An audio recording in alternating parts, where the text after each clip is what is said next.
പുതിയ സ്ഥലങ്ങളിൽ കടന്നു ചെല്ലുന്നത് വളരെ സന്തോഷമാണ്. క్రొత్త స్థలాలకు రావడం చాలా సంతోషంగా ఉంది. നമ്മളാരും തനിച്ചല്ല.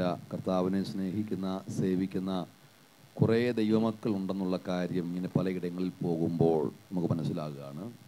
దేవుని బిడ్డలు అనేక చోట్ల ఉన్నారు అని అనేక ప్రాంతాలకి క్రొత్త ప్రాంతాలకు వెళ్ళినప్పుడు నాకు అర్థమవుతూ ఉంటుంది.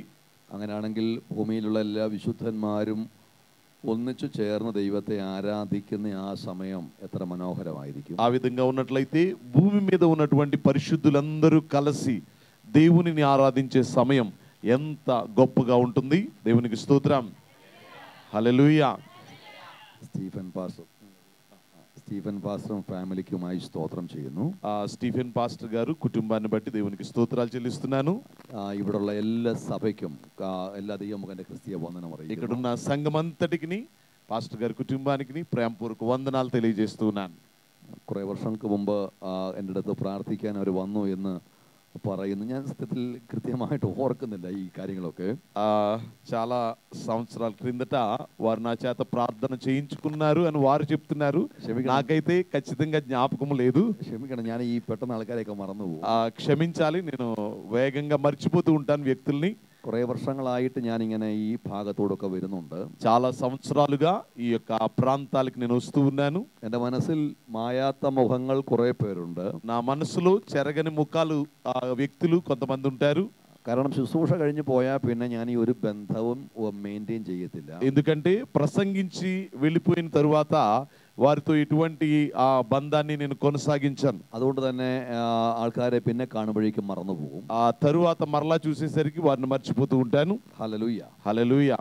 നമുക്ക് ഇന്ന് രാത്രിയിൽ ഒട്ടും മുഖവര പറയാതെ വചനത്തിലേക്ക് പ്രവേശിക്കാം. ఈ రాత్రి పరిచయ వాక్కులు చెప్పకుండా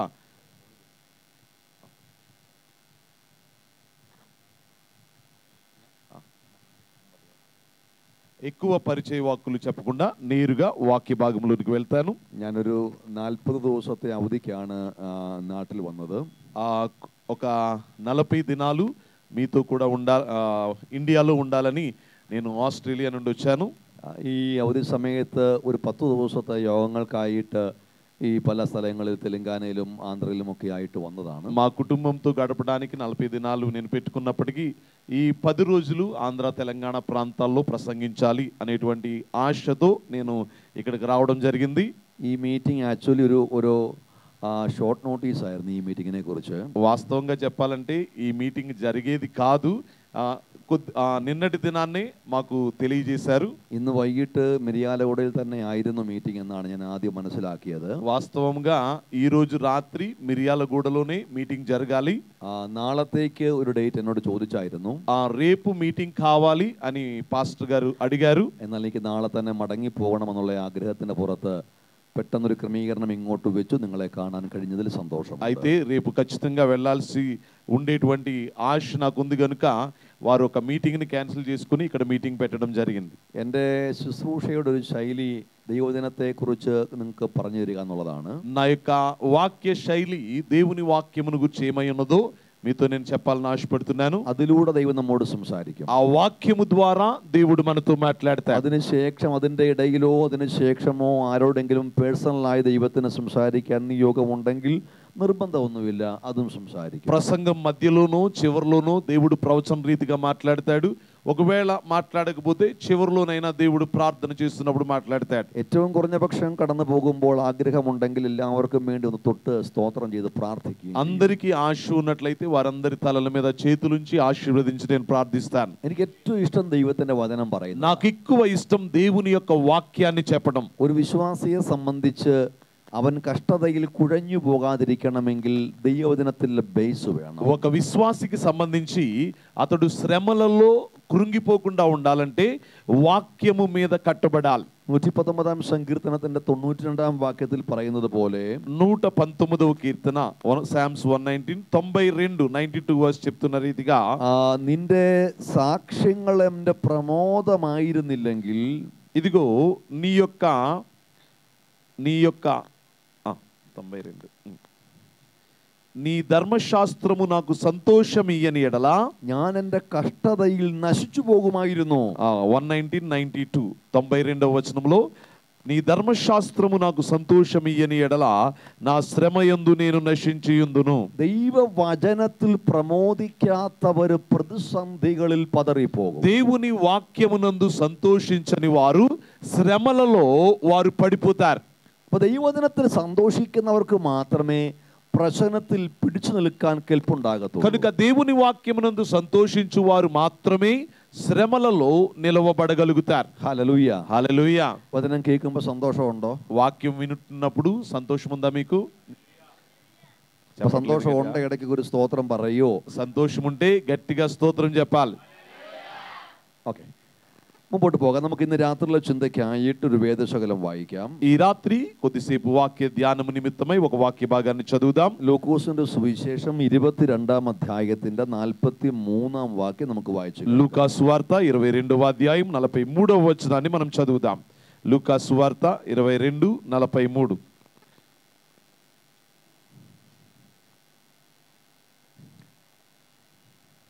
అప్పుడు పరలోకము నుండి ఒక దూత ఆయనకు కనబడి ఆయనను బలపరచెను. അവനെ ശക്തിപ്പെടുത്തുവാൻ ఆయనను బలపరచుటకు സ്വർഗത്തിൽ നിന്നും ഒരു ദൂതൻ അവന് പ്രത്യക്ഷനായി. పరలోకము నుండి ఒక దూత ఆయనకు కనబడింది. ഒരു പ്രാവശ്യം കൂടെ വായിക്കുന്നു. അവനെ శక్తిപ്പെടുത്തുവാൻ. చూడండి, మరి ఒకసారి నేను చదువుతున్నాను. అప్పుడు పరలోకము నుండి ఒక దూత ఆయనకు కనబడి സ്വർഗത്തിൽ നിന്നും ഒരു ദൂതൻ അവന് പ്രത്യക്ഷനായി ఆయనను బలపరచెను. ഈ വാക്യം ഒന്ന് മനസ്സിലാക്കാൻ ഒന്ന് ഡിവൈഡ് ചെയ്ത് പറയാം. ఈ యొక్క వాక్యాన్ని మీరు అర్థం చేసుకోవడానికి దానిని డివైడ్ చేసి చెప్తాను. ആരാണ് ഈ അവൻ? ఎవరు ఆయన? യേശു ക്രിസ്തു. ఆయన ఎవరనగా యేసుక్రీస్తు. ദൂതൻ എവിടെ നിന്നാ വന്നത്? దూత ఎక్కడి నుండి వచ్చింది? സ്വർഗത്തിൽ നിന്ന് വന്ന ദൂതൻ. పరలోకము నుండి వచ్చిన దూత. എന്തിനാ ദൂതൻ വന്നത്? ఎందుకు దూత వచ్చింది? ശക്തിപ്പെടുത്താനാ വന്നത്. బలపరచడానికి దూత వచ్చింది. ബൈബിൾ പഠിക്കാൻ ഏറ്റവും സിമ്പിൾ മെത്തേഡ് ఆ బైబిలినోడు క్వశ్చన్ ചോദിക്കണം. ఆ బైబిల్ చదవడానికి సింపుల్ మెథడ్ ఏమిటంటే ఆ వాక్య భాగాన్ని మనము ప్రశ్నలు అడగాలి. ഞാൻ ഇങ്ങനെ ബൈബിൾ പഠിക്കുന്നത് എങ്ങനെയാ? ബൈബിളിനോട് വാക്യത്തോട് ക്വസ്റ്റ്യൻ ചോദിക്കുമ്പോൾ അതിനകത്ത് ക്വസ്റ്റ്യൻ കണ്ടെത്തുമ്പോൾ ഓട്ടോമാറ്റിക് ആൻസർ വരും. నేను ఎప్పుడు కూడా ఇలా చదువుతూ ఉంటాను. ఆ వాక్య భాగాన్ని ప్రశ్నలు వేసుకున్నప్పుడు ఆ ప్రశ్నలకి మనకు జవాబులు వస్తాయి. അവനെ എന്ന് പറയുമ്പോൾ യേശു ക്രിസ്തുവിനെ. ఆయన అనగా యేసుక్రీస్తు. ദൂതനാണ് വന്നത്. దూత ఆయన యొద్దకు వచ్చింది. സ്വർഗത്തിൽ നിന്നാണ് വന്നത്. ఎక్కడి నుండి వచ్చింది? పరలోకము నుండి వచ్చింది. പ്രത്യക്ഷപ്പെട്ടെന്ന് പറയുന്നു. కనబడింది అని కనబడుతుంది. അതിനർത്ഥം പ്രത്യക്ഷപ്പെടുക എന്ന് പറഞ്ഞാൽ ദൃഷ്ടികൾക്ക് ഗോചരമാകുക, കാണത്തക്കവണ്ണമാകുക എന്നർത്ഥം. అనగా ఆ దూతలు కనబడతారు, కనబడకుండా కూడా ఉంటారు అని దాని అర్థం. അപ്പൊ കണ്ടില്ലെങ്കിലും ദൂത സാന്നിധ്യം ഉണ്ട് കേട്ടോ. మనకి కనబడకపోయినా దూత యొక్క సాన్నిధ్యం మన చుట్టూ ఉంటుంది. ചില സന്ദർഭങ്ങളിൽ കാണത്തക്കവണ്ണം അത് വെളിപ്പെടും. కొన్ని సందర్భాలలో చూచునట్లుగా మనకి కనబడినట్లుగా అది ఉంటుంది. ആത്മജീവികൾ ആ ദൂതന്മാര്. దూతలు అనగా ఆత్మజీవులు. പിശാചുണ്ടെന്ന് വിശ്വാസമുണ്ടോ? ఆ సాతాను ఉందని మీకు నమ్మకం ఉందా? എന്റെ ఉన్నవారు చేయబోయేతండి. പാസ്റ്റേ അതേ ഉള്ളു വിശ്വാസം.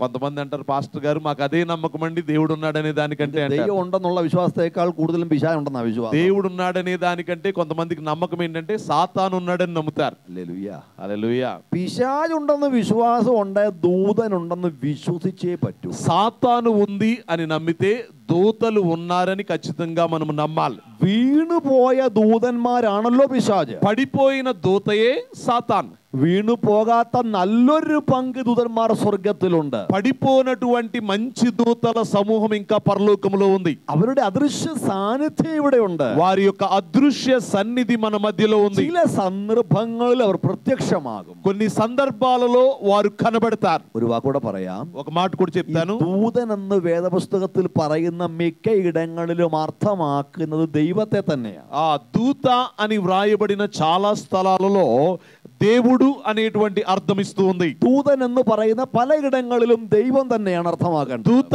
అని మాట వ్రాయబడిన చాలా స్థలాలలో అక్కడ దేవుడే ఉంటాడు. ഒന്നും കൂടെ വാക്യങ്ങൾ ചിന്തിക്കാൻ പോകുന്നു. మరి ఒకసారి ఆ వాక్య భాగాన్ని చూస్తే, അവനെ ശക്തിപ്പെടുത്താൻ ఆయనను బలపరచుటకు സ്വർഗത്തിൽ നിന്നൊരു ദൂതൻ അവന് പ്രത്യക്ഷനായി. పరలోకము నుండి ఒక దూత ఆయనకు కనబడింది. ദൂതൻ വന്നാൽ ശക്തി ഉറപ്പാ. దూత వస్తే శక్తి నిశ్చయం. ദൈവ സാന്നിധ്യം ഇറങ്ങിയ ഇറങ്ങിയാൽ ശക്തി ഉറപ്പാ. దేవుని సన్నిధి వస్తే శక్తి నిశ్చయముగా దొరుకుతుంది. ഒരിക്കൽ ഗിദയോനോട് ദൈവം പറഞ്ഞു, ఒకానొక సమయంలో గిద్యోనుతో దేవుడు అన్నాడు, ഈ ശക്തിയോടെ പോക. ఈ బలముతో నీవు వెళ్ళు. നമ്മുടെയൊക്കെ സഭ, ഞങ്ങളുടെയൊക്കെ നാട്ടിലെ സഭാഹോൾ ഇതുപോലെ ഒത്തിരി വാക്യങ്ങൾ എഴുതി വെച്ചിട്ടുണ്ട്. మా ప్రాంతాల్లో మందిరాల్లో ఈ విధంగా చాలా వాక్యాలు గోడల మీద ఉంటాయి. ഇതെന്താന്ന് എനിക്ക് മനസ്സിലാകുന്നില്ല കൃത്യമായിട്ട് ഈ വാക്യങ്ങളെല്ലാം ഒന്നും. ఖచ్చితంగా తెలుగులో రాయబడ్డాయి కాబట్టి నాకు ఈ వాక్యాలు ఏంటో అర్థం కావడం లేదు. ഞങ്ങളുടെ സഭ കേറുന്നിടത്ത് ഫ്രണ്ടിലത്തെ ഭാഗത്ത് എഴുതിയൊരു വാക്യമുണ്ട്. మా మందిరాల్లో ఆ ఎంటర్ అయ్యేటువంటి ఆ స్థానంలో ఒక వాక్యం రాస్తారు, യഹോവയെ അനുഗ്രഹിക്കപ്പെട്ടവരെ അകത്ത് വാ, యెహోవా వలన ఆశీర్వదింపబడిన వాడా లోపలికి రమ్ము అని రాస్తారు. നല്ല വാക്യല്ലേ? అది మంచి వాక్యం కదా. കേറി വരുമ്പോ നേരെ പുറകിൽ കാണുന്ന వాక్యం, లోపలికి రాగానే వెనక కనబడే వాక్యం సంకీర్తనల వాక్యമാണ്. కీర్తనలో ఒక మాట, വരുവിൻ നാം യഹോവയ്ക്ക് വണങ്ങി നമസ്കരിക്കുക. రండి మనము యెహోవాకు సాగిలపడి నమస్కారము చేయుదము. സൈഡിലൊക്കെ വാക്യങ്ങളുണ്ട്. ఈ ప్రక్కన ఆ ప్రక్కన కూడా వాక్యాలు ఉంటాయి. പോകാൻ നേരത്ത് ഇങ്ങനെ പോകുമ്പോ ഇതുപോലൊരു വാക്യമുണ്ട്. అలాగే వెళ్ళేటప్పుడు కూడా ఎగ్జిట్ లో ఒక వాక్యం ఉంటుంది. ആ വാക്യം ഇപ്പൊ പറഞ്ഞ വാക്യം, ఆ వాక్యమే ఇప్పుడు చెప్పిన వాక్యం. ഈ ബലത്തോടു കൂടി പോവുക. ఈ బలముతో మీరు వెళ్ళండి. നമ്മൾ പോകുന്ന ബലത്തെ കുറിച്ചല്ല ഈ പറയുന്നത്. మనము వెళ్ళే బలముతో ఆ బలము గురించి చెప్పబట్టలేదు. നമ്മൾ ഇങ്ങോട്ട് വന്നത് 4 സ്റ്റെപ്പ് ഒന്നിച്ച് ചാടി കയറിയാ വന്നത്. మనము మందిరంలోనికి వచ్చేటప్పుడు 4 స్టెప్పులు ఒకేసారి ఎక్కి ఇక్కడికి వచ్చాం. ഇവിടെ വന്ന് ആരാധിച്ചും പ്രാർത്ഥിച്ചും ക്ഷീണിച്ചും നടുവിന് കൈ കൊടുത്ത് പിടിച്ചു ഇറങ്ങിപ്പോ ఇక్కడికి వచ్చి ప్రార్థించి ఆరాధించి నీరసించి నడుం పట్టుకుని క్రిందకి దిగుతా ఉంటారు. ఈ യോഗം കഴിഞ്ഞ് പോകുമ്പോൾ നല്ല എനർജിയോടെ പൊക്കോണം. మీటింగ్ అయి తిరిగి వెళ్ళేటప్పుడు మంచి ఎనర్జీతో మీరు వెళ్ళాలి. കാണുന്നവർക്ക് ചുമ്മാടാണെങ്കിലും തോന്നട്ടെ ഇവന്മാർ അവിടെ പോയിട്ട് ఏదాంటి ఎనర్జీకుള്ള సంభవం అడిచటాయి വരുന്നത്. ఇక్కడ ఏమి మీరు పొందుకోకపోయినా వెళ్ళే చూచేవారు ఏమనుకోవాలంటే వీరేదో బలమైనది తిని ఇక్కడ నుండి వెళుతున్నారు అనేటట్టుగా వారు అనుకోవాలి. എനർജി ഡ്രിങ്ക് കഴിച്ചിട്ട് പോകുന്ന പോലുള്ള ഒരു ബലത്തോടെ വേണം പോകുമ്പോൾ ആൾക്കാർ നമ്മളെ നോക്കുന്നുണ്ട്, അങ്ങനെ വേണം പോകാൻ. ప్రజలు మనల్ని చూస్తూ ఉంటారు, ఏదో ఎనర్జీ డ్రింక్ తాగి వెళుతున్నట్లుగా మనందరము శక్తితో తిరిగి వెళ్ళాలి. വേണമെങ്കിൽ അങ്ങോട്ടൊന്ന് പോയി മുടിയൊക്കെ ഒന്ന് ഈരി സാരിയൊക്കെ ഒന്ന് റെഡിയാക്കി പൗഡറൊക്കെ ഇട്ടിട്ട് വേണം പോകാൻ. కావాలంటే క్రిందకి దిగినప్పుడు అన్ని రెడీ చేసుకుని పౌడర్ రాసుకుని మీరు వెళ్ళండి. നമ്മൾ ఇവിടുന്ന് പോകുമ്പോൾ ఆൾക്കാർ നമ്മളെ వాచ్ ചെയ്യുന്നുണ്ട്. ఎందుకంటే మనం మందిరం నుండి తిరిగి వెళ్ళేటప్పుడు కూడా ప్రజలు మనల్ని గమనిస్తారు. ചിലരൊക്കെ പോകുന്ന കണ്ട కష్టం വരും. కొంతమంది చర్చ్ నుండి వెళ్ళేటప్పుడు చూస్తే చాలా బాధ కలుగుతూ ఉంటది. ഹോസ്പിറ്റലിന് ഡിസ്ചാർജ് ആയ രോഗിയുടെ കൂടെ നിൽക്കുന്ന ബൈസ്റ്റാൻഡർ പോകുന്ന പോലെ హాస్పిటల్లో చాలా రోజులు రోగితో పాటు ఉన్న అటెండర్ లాగా వారి ముఖాలు ఉంటాయి. ఈ బైస్టాండర్ కుഴപ്പം അറിയാവോ? చూడండి, రోగితో పేషెంట్ తో పాటు ఉండే అటెండర్ లేకపోతే ఆ బైస్టాండర్ ఎలా ఉంటాడో తెలుసా? రోగికి పాലും బ్రెడ్డుം జ్యూസും എല്ലാം കിടക്കുന്ന കിടപ്പേ കിട്ടും. ఆ పేషెంట్ కి పడుకున్న స్థానంలోనే పాలు బ్రెడ్ అన్ని పెడతారు. గ్లూకోజ్ ఇంజెక్షన్ ഉണ്ട്, കഴിക്കാൻ మరుന്നുണ്ട്, എല്ലാ సంవిధానం ഉണ്ട്. ఆ గ్లూకోజ్ సిలన్ లో పెడతా ఉంటారు, మందులు ఇస్తారు, అన్ని బలానికి అన్ని ఇస్తూ ఉంటారు. കൂടെ നിൽക്കുന്ന ആൾ ഉറക്കളച്ച് കൂടെ നിൽക്കണം. ఆ పేషెంట్ తో ఉండేవాడు నిద్ర లేకుండా నిలబడాలి. కాఫీ వాങ്ങിക്കാൻ പോകണം, కాఫీ తీసుకురావడానికి వెళ్ళాలి. బ్లడ్ రిపోర్ట్ వాങ്ങിക്കാൻ പോകണം, బ్లడ్ రిపోర్ట్ తీసుకురావడానికి వెళ్ళాలి. കൊടുക്കാൻ പോകണം, ఈ యొక్క బిల్ ఇవ్వడానికి వెళ్ళాలి. ഇങ്ങനെ അങ്ങോട്ടും ഇങ്ങോട്ടും ഓടി ഡിസ്ചാർജ് ആകുമ്പോഴേക്ക് ഇവൻ ഒരുമാതിരി അഡ്മിറ്റ് ആകേണ്ട പരുവത്തിലാണ്. ఇలా పైకి క్రిందకి తిరిగి దాదాపుగా పేషెంట్ డిశ్చార్జ్ అయ్యే సమయానికి ఇతడు బెడ్ మీద జాయిన్ అయ్యే వాళ్ళ ఉంటాడు. അപ്പൊ അങ്ങനല്ല സഭയിൽ നിന്ന് പോകേണ്ടത്. కనుక మనం మందిరం నుండి వెళ్ళేటప్పుడు అలా ఉండకూడదు. എങ്ങനെ സഭയിൽ നിന്ന് പോകണ്ടേ? ఎలా వెళ్ళాలి? సంఘం నుండి వెళ్ళేటప్పుడు എന്റെ പൊന്നെ, ഞാൻ ഈ വെളിപ്പാട് പുസ്തകത്തിലെ സംഭവം ഒന്നും പറഞ്ഞുകൊണ്ടിരിക്കുകയല്ല. నేనేదో ప్రకటన గ్రంథంలో విషయాలు చెప్పట్లేదు, మీకు అర్థమయ్యేటట్టు చెప్తున్నాను. ఏరు పిడికాതെ നിങ്ങൾ ചുറ്റും శాంతമായിട്ട് తాడువా.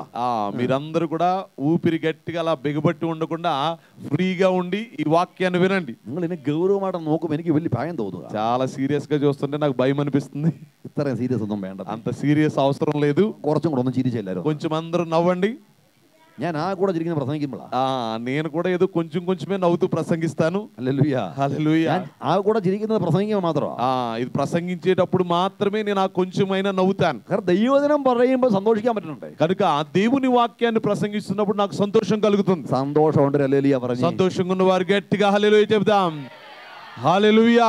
അവനെ ശക്തിപ്പെടുത്താൻ സ്വർഗ്ഗത്തിൽ നിന്നൊരു ദൂതൻ അവന് പ്രത്യക്ഷനായി. ఆయనను బలపరచుటకు పరలోకము నుండి దూత వచ్చింది. നമ്മൾ ഈ ചിന്തയുടെ ബാക്കി ഭാഗങ്ങളിലേക്ക് പോവുകയാണ്. ఆ వాక్య భాగంలోని వేరే ఆలోచనలోనికి మనం వెళ్దాం. 39 മുതൽ 46 വരെയുള്ള వాక్యങ്ങളാണ് നമ്മുടെ രാത്രി പ്രസംഗത്തിന് ఆధారం. ఈ 39వ వచనం నుండి 46వ వచనం వరకు ఉన్న వచనాలు ఈ ప్రసంగానికి ఆధారముగా ఉంటాయి. അവിടെ തുടങ്ങുന്നത് ഇങ്ങനെ, ദൂതൻ അവന് പ്രത്യക്ഷനായി. అక్కడ ఈ విధంగా ప్రారంభమైంది, దూత ఆయనకు కనబడి. എവിടൊക്കെ ദൂതൻ പ്രത്യക്ഷമായിട്ടുണ്ടോ അവിടൊക്കെ ബലപ്പെട്ടിട്ടുണ്ട്.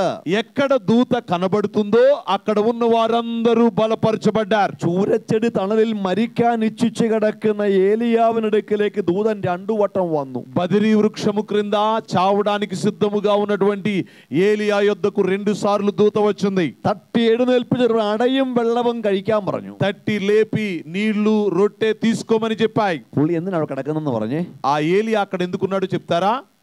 ఎందుకున్నాడు? മരിക്കാൻ കിടക്കുക, చావడానికి చనిపోవడానికి సిద్ధంగా ఉన్నాడు. ചാകാൻ വേണ്ടി കിടക്കുക. അവിടെ చనిపోవడానికి ఉన్నాడు. ചാകാൻ കിടന്ന ആളെ തട്ടി ദൂതം പറഞ്ഞത് കഴിച്ചോളാൻ പറഞ്ഞു. ఆ చనిపోవడానికి సిద్ధముగా ఉన్న వ్యక్తి దగ్గరికి దూత వచ్చి అంటుంది, ఇదిగో ఈ రొట్టె తిని బలము తెచ్చుకో. പുള്ളി പിന്നെയും കഴിച്ചിട്ട് പിന്നെയും കിടന്നുറങ്ങി. మరలా రొట్టె తిని మరలా పడుకున్నాడు. ഈ ചാകാൻ കിടക്കുന്നവർക്ക് തിന്നാൻ തരുമ്പം ചില ദൂതുണ്ടെന്ന് മറക്കരുത്. ఆ చావడానికి సిద్ధముగా ఉన్న వారికి ఆహారము దేవుడు తినడానికి ఇచ్చినప్పుడు ఒక విషయం మనం మర్చిపోకూడదు. ഒരു ദൂരയാത്രയുണ്ട്, ఒక దూర ప్రయాణం ఉంది. രണ്ടാം തവണ പിന്നെയും ദൂതൻ അവനെ തട്ടി എഴുന്നേൽപ്പിച്ചു. రెండవసారి కూడా ఏలియా దగ్గరకు దూత వచ్చి తట్టి లేపింది. കനലിന്മേൽ ചുട്ടയടയും സ്വർഗത്തിലെ വെള്ളവും കുടിക്കാൻ കൊടുത്തു. నిప్పుల మీద కాలుతున్న రొట్టెను పరలోకం నుండి కొన్ని నీళ్లను తీసుకొచ్చి అతనికి ఇచ్చింది. അതിന്റെ ബലം കൊണ്ട് 40 പകൽ രാവുകൾ അവൻ പോയി. ఆ బలముతో 40 రాత్రులు 40 పగళ్ళు అతడు ప్రయాణించాడు. നമ്മളൊരു ആഹാരം കഴിച്ച 3 മണിക്കൂർ മാക്സിമം. మనం ఏదైనా ఆహారం తింటే మాక్సిమం 3 గంటలే మనకు శక్తి ఉంటుంది. പിന്നെയും വിശപ്പുണ്ടാകും. తర్వాత మరలా ఆకలి వేస్తుంది. ചിലർക്ക് ഭയങ്കര വിശപ്പാ. కొంతమందికి చాలా ఎక్కువ ఆకలి. ചിലരുടെ കഴിപ്പ് കണ്ട നമുക്ക് ഓർക്കും, ദൈവമേ കയ്യിൽ ഇനി ആമാശയല്ലാതെ പ്ലാസ്റ്റിക് കൂടെ ഉണ്ടോന്ന് ഓർത്തു. కొంతమందిని తినడం చూస్తే మనకేమనిపిస్తుంది అంటే లోపల వారికి జీర్ణాశయం ఉందా లేక ప్లాస్టిక్ బ్యాగ్ ఉందా అనిపిస్తుంది. അപ്പൊ നമുക്ക് ഭയങ്കര വിശപ്പാ. ఎందుకంటే చాలా మందికి చాలా ఎక్కువ ఆకలి. ദൂതം തന്ന ఒక్క കഴിപ്പിന് ഭയങ്കര മൈലേജ് 40 പകൽ രാവുകൾ. దూత ఇచ్చిన ఒకే ఒక ఆహారముతో అది చాలా మైలేజ్ వచ్చింది.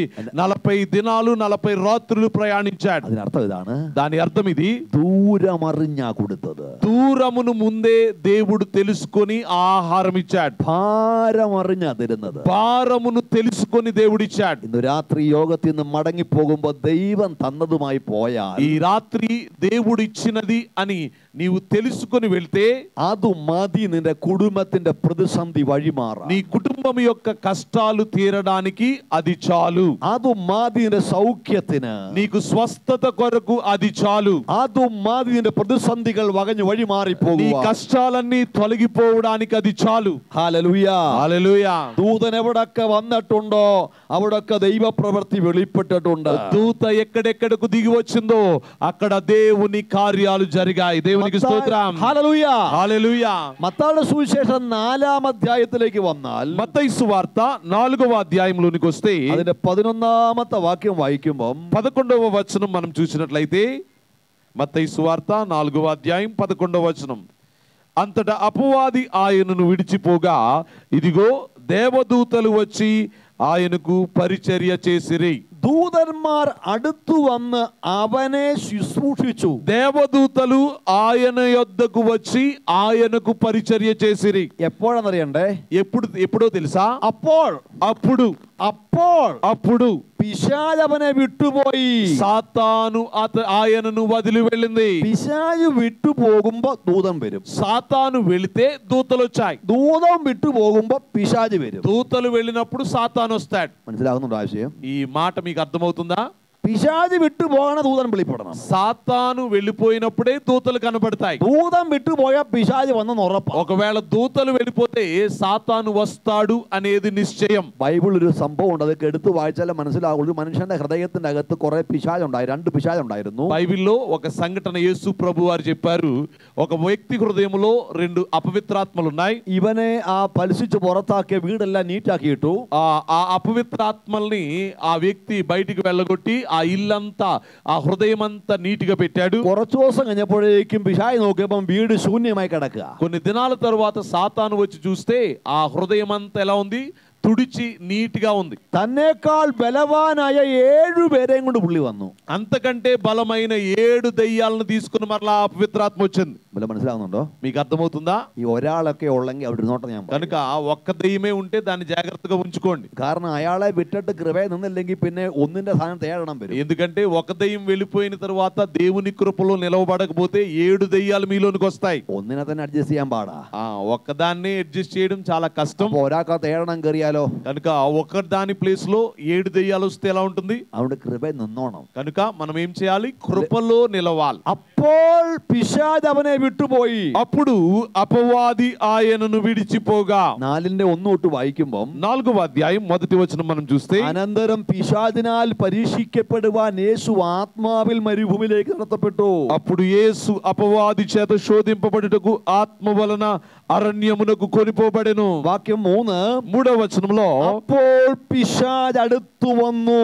ఆయన ఆకలిగొనగా ఆ శోధకుడు ఆయన యొద్దకు వచ్చి. നിങ്ങൾ ഈ വാക്കുകൾ ഒന്ന് മനസ്സിലാക്കിയാൽ ആശയത്തിന് കുറച്ചും കൂടെ ഡെപ്ത് ഉണ്ടാകും. ఈ వచనాలు జాగ్రత్తగా చదివితే నేను చెప్పే ప్రసంగం యొక్క లోతు మీకు అర్థమవుతుంది. 4:11 വായിച്ചത് 4వ అధ్యాయం 11వ వచనంలో చూస్తే, അപ്പോൾ പിശാച് അവനെ വിട്ടുപോയി. అంతటా అపవాది ఆయనను విడిచిపోయింది. 4:3 വായിച്ചത് 4వ అధ్యాయం 3వ వచనంలో చూస్తే, അപ്പോൾ പിശാച് അവന്റെ അടുത്ത് വന്നു. అప్పుడు శోధకుడు ఆయన యొద్దకు వచ్చాడు. അപ്പൊ വന്നത് എപ്പോഴാണെന്നും പോയത് എങ്ങനെയാണെന്നും ഒന്ന് പറയാൻ പോവാ. కనుక అతడు ఎలా వచ్చాడు, ఎలా వెళ్ళాడు అనే విషయాన్ని నేను చెప్పబోతున్నాను. വന്നത് എപ്പോഴാന്ന് കേൾക്കണോ? సాతాను ఎప్పుడు వచ్చాడో వినాలా? 2ാം വാക്യം വായിക്കുമ്പോൾ 4వ అధ్యాయం 2వ వచనం చూస్తే, രാവും പകലും 40 ദിവസം അവൻ ഉപവസിച്ചപ്പോൾ 40 దినములు 40 రాత్రులు ఆయన ఉపవాసం ఉండిన పిమ్మట, അന്നേരം പിശാച് വന്നില്ല. అప్పుడు సాతాను రాలేదు. ഉപവസിച്ച ശേഷം ఇదిగో ఉపవాసం ఉండిన పిమ్మట അവന് വിശന്നു. ఆయన ఆకలిగొన్నాడు. അപ്പ പിശാച് വന്നു. అప్పుడు సాతాను వచ్చింది. എവിടെ വിശപ്പുണ്ടോ അതിനടുത്ത് പിശാച് ഉണ്ട്. ఎక్కడ ఆకలి ఉంటే అక్కడ సాతాను వస్తాడు. ഏത് വിശപ്പാണേലും മതി, ആ വിശപ്പിനോട് ചേർന്ന് സാത്താൻ ഉണ്ടാകും. ఏ ఆకలైనా సరే ఆ ఆకలితో పాటుగా సాతాను వస్తాడు. ഉൽപ്പത്തി പുസ്തകത്തിൽ ഹൗവാമിച്ച് തകർന്നു വീണത് ഈ പഴത്തിലൂടെയാ. ఆది కాండంలో ఆదాము హవ్వలు పడిపోయింది ఈ పండును బట్టి. ఆహారത്തിലൂടെ ఆ పిశాച് ఈజీ ആയിട്ട് കേറുന്നത്. ఆహారము ద్వారానే సాతాను సులువుగా ఈజీగా ప్రవేశిస్తాడు. പണ്ട് ബാംഗ്ലൂരു സഭയിൽ 7 ദിവസം ഉപവാസം നടക്കുക. పూర్వము ఒక సంఘంలో బెంగళూరులో ఒక ఉపవాస ప్రార్థన జరుగుతుంది. അവിടെ ഞാനും പോയി ശുശ്രൂഷിച്ചു. నేను కూడా అక్కడికి వెళ్ళి ప్రసంగించాను. അപ്പൊ ദൈവത്തിന്റെ ആത്മാവ് സഭയോട് പറഞ്ഞു 7 കൊണ്ട് ഉപവാസം നിർത്തണ്ട, കണ്ടിന്യൂ ചെയ്തോ. దేవుని ఆత్మ అక్కడ ఉన్న వారితో తెలియజేశాడు, 7 రోజులతో ఆపొద్దు, ఇంకా ఉపవాస దినాలు కొనసాగించండి అని చెప్పాడు. പക്ഷേ సభയുടെ പൊതുവായ തീരുമാനം 7 കൊണ്ട് നിർത്തി ഡിസംബർ 7 എടുക്കാൻ വേണ്ടി. అయితే సంఘము ముందుగా ఏం తీర్మానం చేసుకుందంటే అప్పుడు 7 రోజులు, డిసెంబర్లో 7 రోజులు అనుకుంది. ആയിക്കോട്ടെ, അങ്ങനെ 7 ഉപവാസം തീർത്താൻ തീരുമാനിച്ചു. అలా 7 రోజులు ఉపవాసాన్ని ముగించాలనుకున్నారు. ఉపవాసం കഴിഞ്ഞ പുറകെ സഭയ്ക്കകത്ത് ഒരു ചർച്ച വന്നു. ఉపవాసం పూర్తవగానే సంఘములో ఒక డిస్కషన్ జరిగింది. ఉపవాസന ക്ഷീണമൊക്കെ മാറാൻ വേണ്ടി సభയായിട്ട് നമുക്ക് ഒരു ഔട്ടിങ്ങിന് പോയാലോ. వారందరూ అనుకున్నారు, ఉపవాసంలో మనందరం బలహీనపడ్డాం, మనందరం కూడా బయటికి ఎక్కడైనా ఒక ఔటింగ్ కి వెళ్దామని అనుకున్నారు. సభయాയിട്ട് ഒരു ഗെറ്റ് ടുഗദറോ ഔട്ടിങ്ങിന് പോകുന്നൊന്നും పాపమല്ല കേട്ടോ. చర్చ్ గా ఒక గెట్ టుగెదర్ లేకపోతే బయటికి టూర్ కి వెళ్ళడమో ఏమీ పాపము కాదు. పట్టుగా సభయాയിട്ട് గెట్ టుగదర్ ഒക്കെ ചെയ്ത് എപ്പോഴും പോകാം. వీలైతే మీరు అందరూ కూడా ఎప్పుడైనా సంఘముగా కలిసి ఒక టూర్ కి వెళ్ళండి. అപ്പൊ അങ്ങനെ പോകാൻ പ്ലാൻ ചെയ്തു. అలా ప్లాన్ చేసుకున్నారు. అപ്പൊ സ്ഥലമൊക്കെ അവർ സെറ്റ് ചെയ്തു. ఒక స్థలాన్ని వారు ఎన్నుకున్నారు. നമുക്ക് ఫుడ్ ഉണ്ടായിക്കൊണ്ട് പോണോ വാങ്ങിക്കണോ, ఫుడ్ కొనాలా తయారు చేసుకోవాలా అనే ఆలోచన వచ్చింది. എല്ലാരും പറഞ്ഞു ఫుడ్ ഉണ്ടാക്കിക്കൊണ്ട് పోയാൽ మതി. కొంతమంది అన్నారు తయారు చేసుకుని వెళ్దామన్నారు. അടുത്ത ക്വസ്റ്റ്യൻ, ഇനി എന്നാ ഫുഡ് ഉണ്ടാക്കണ്ടേ. అప్పుడు ప్రశ్నలు వచ్చాయి, ఏమి ఫుడ్ వండాలి. అപ്പൊ എല്ലാരും പറഞ്ഞു ചോറും കറിയും മതി. అందరూ అన్నారు ఇదిగో ఆ యొక్క అన్నము కూర చాలు. പിള്ളേര് പറഞ്ഞു ഞങ്ങൾക്ക് ചോറൊന്നും ഞങ്ങൾക്ക് ബിരിയാണി മതി. పిల్లలు అన్నారు మాకు బిర్యానీ కావాలన్నారు. യങ്സ്റ്റേഴ്സിന് ബിരിയാണി మതി, అప్పച്ചമാർക്ക് మీకు ചോറ് మది. యవనస్తులకేమో బిర్యానీ, ఈ పెద్దవారికేమో వైట్ రైస్. പ്രശ്നമായി. అది పెద్ద సమస్య అయింది. പിറ്റേ ഞായറാഴ്ച ആയപ്പോഴേക്കും వచ్చే ఆదివారం వచ్చేసరికి ചോറുകാരെല്ലാം കൂടെ വേറെ സഭ ഉണ്ടാക്കി. వైట్ రైస్ కావాలన్న వారు అందరూ కూడా ఒక సంఘం పెట్టారు. బిర్యానీకారెല്ലാം వేరే సభ ഉണ്ടാക്കി. బిర్యానీ వాళ్ళందరూ వేరే సంఘం పెట్టారు. പറയുമ്പോൾ సింపుల్ കാര്യം, కనుక చెప్పడానికి చాలా చిన్న విషయమే, ചെറിയ കാര്യമാണ് ఈ చిన్న విషయం. ఈ കഴിപ്പിലൂടെ പിശാച് കയറുന്നത്. ఈ ఆహారము ద్వారానే సాతాను ప్రవేశిస్తాడు. അവന് വിശന്നപ്പോൾ പിശാച് വന്നു. ఆయన ఆకలి గొనగా సాతాను వారి యొద్దకు వచ్చాడు. ദൈവത്തോടും ദൈവവചനത്തോടും അല്ലാത്ത എല്ലാ വിശപ്പിന്റെയും പുറകിൽ സാത്താൻ ഉണ്ടാകുവേ. దేవుని యొద్ద దేవుని వాక్యము ఎడల కలిగి లేనటువంటి ఆకలి తప్ప మిగిలిన ఆకలన్నిటిలో సాతాను ప్రవేశిస్తాడు. അങ്ങനെ വന്ന സാത്താനെ യേശു എങ്ങനെ ജയിച്ചെന്നല്ല അറിയണ്ടേ. అటువంటి సాతానును యేసు ప్రభువారు ఎలా జయించారో మనం నేర్చుకోవాలి కదా. സാത്താനെ యేసు జయించത് ఒక్క കാര്യം കൊണ്ടാ. సాతానును యేసు ప్రభువారు జయించింది ఒకే ఒక్క విషయంతో. എങ്ങനെയാണെന്ന് പറഞ്ഞേ? ఎలా జయించారు చెప్పండి, చెప్తారా ఎవరైనా? గట్టిగా చెప్పాలి. വചനം കൊണ്ടാ, వాక్యముతో జయించారు. ഏത് വചനം അറിയണ്ടേ? ఏ వాక్యము తెలియాలా? 2-3 വാക്കുകളും ജസ്റ്റ് വാക്ക് മാത്രം പറഞ്ഞു കേൾപ്പിക്കാം. 2-3 మాటలు ఆ వాక్యాలు మాత్రమే వినిపిస్తాను. 4ാം വാക്യം അവസാന ഭാഗം, 4వ వచనం చివరి భాగం, ఇట్ ఈస్ రిటన్, అది అని వ్రాయబడి ఉన్నది, എന്നെഴുതിയിരിക്കുന്നു అని వ్రాయబడి ఉన్నది. ായ വചനമാണ് എടുക്കുന്നത്. వ్రాయబడిన వాక్యాన్నే ఆయన ఎత్తి చూపుతున్నారు. ఇట్ ఈస్ రిటన్ అని వ్రాయబడి ఉన్నది. ഇനി അതിന്റെ 7ാം വാക്യം എത്തുമ്പോൾ 7వ వచనంలో చివరిలో చూస్తే അവിടെ രണ്ടാമത് യേശു അതുപോലെ പറയുന്നു മറ്റൊരു പരീക്ഷയിൽ, ఇట్ ఈస్ రిటన్. రెండవసారి కూడా ప్రశ్నించినప్పుడు ఆయన చెప్తున్నారు, మరి ఒక చోట వ్రాయబడి ఉన్నది. 10ാം വാക്യത്തിലും യേശു മറ്റൊരു പരിശോധനയിൽ അതേ വചനം എഴുതപ്പെടുന്നു.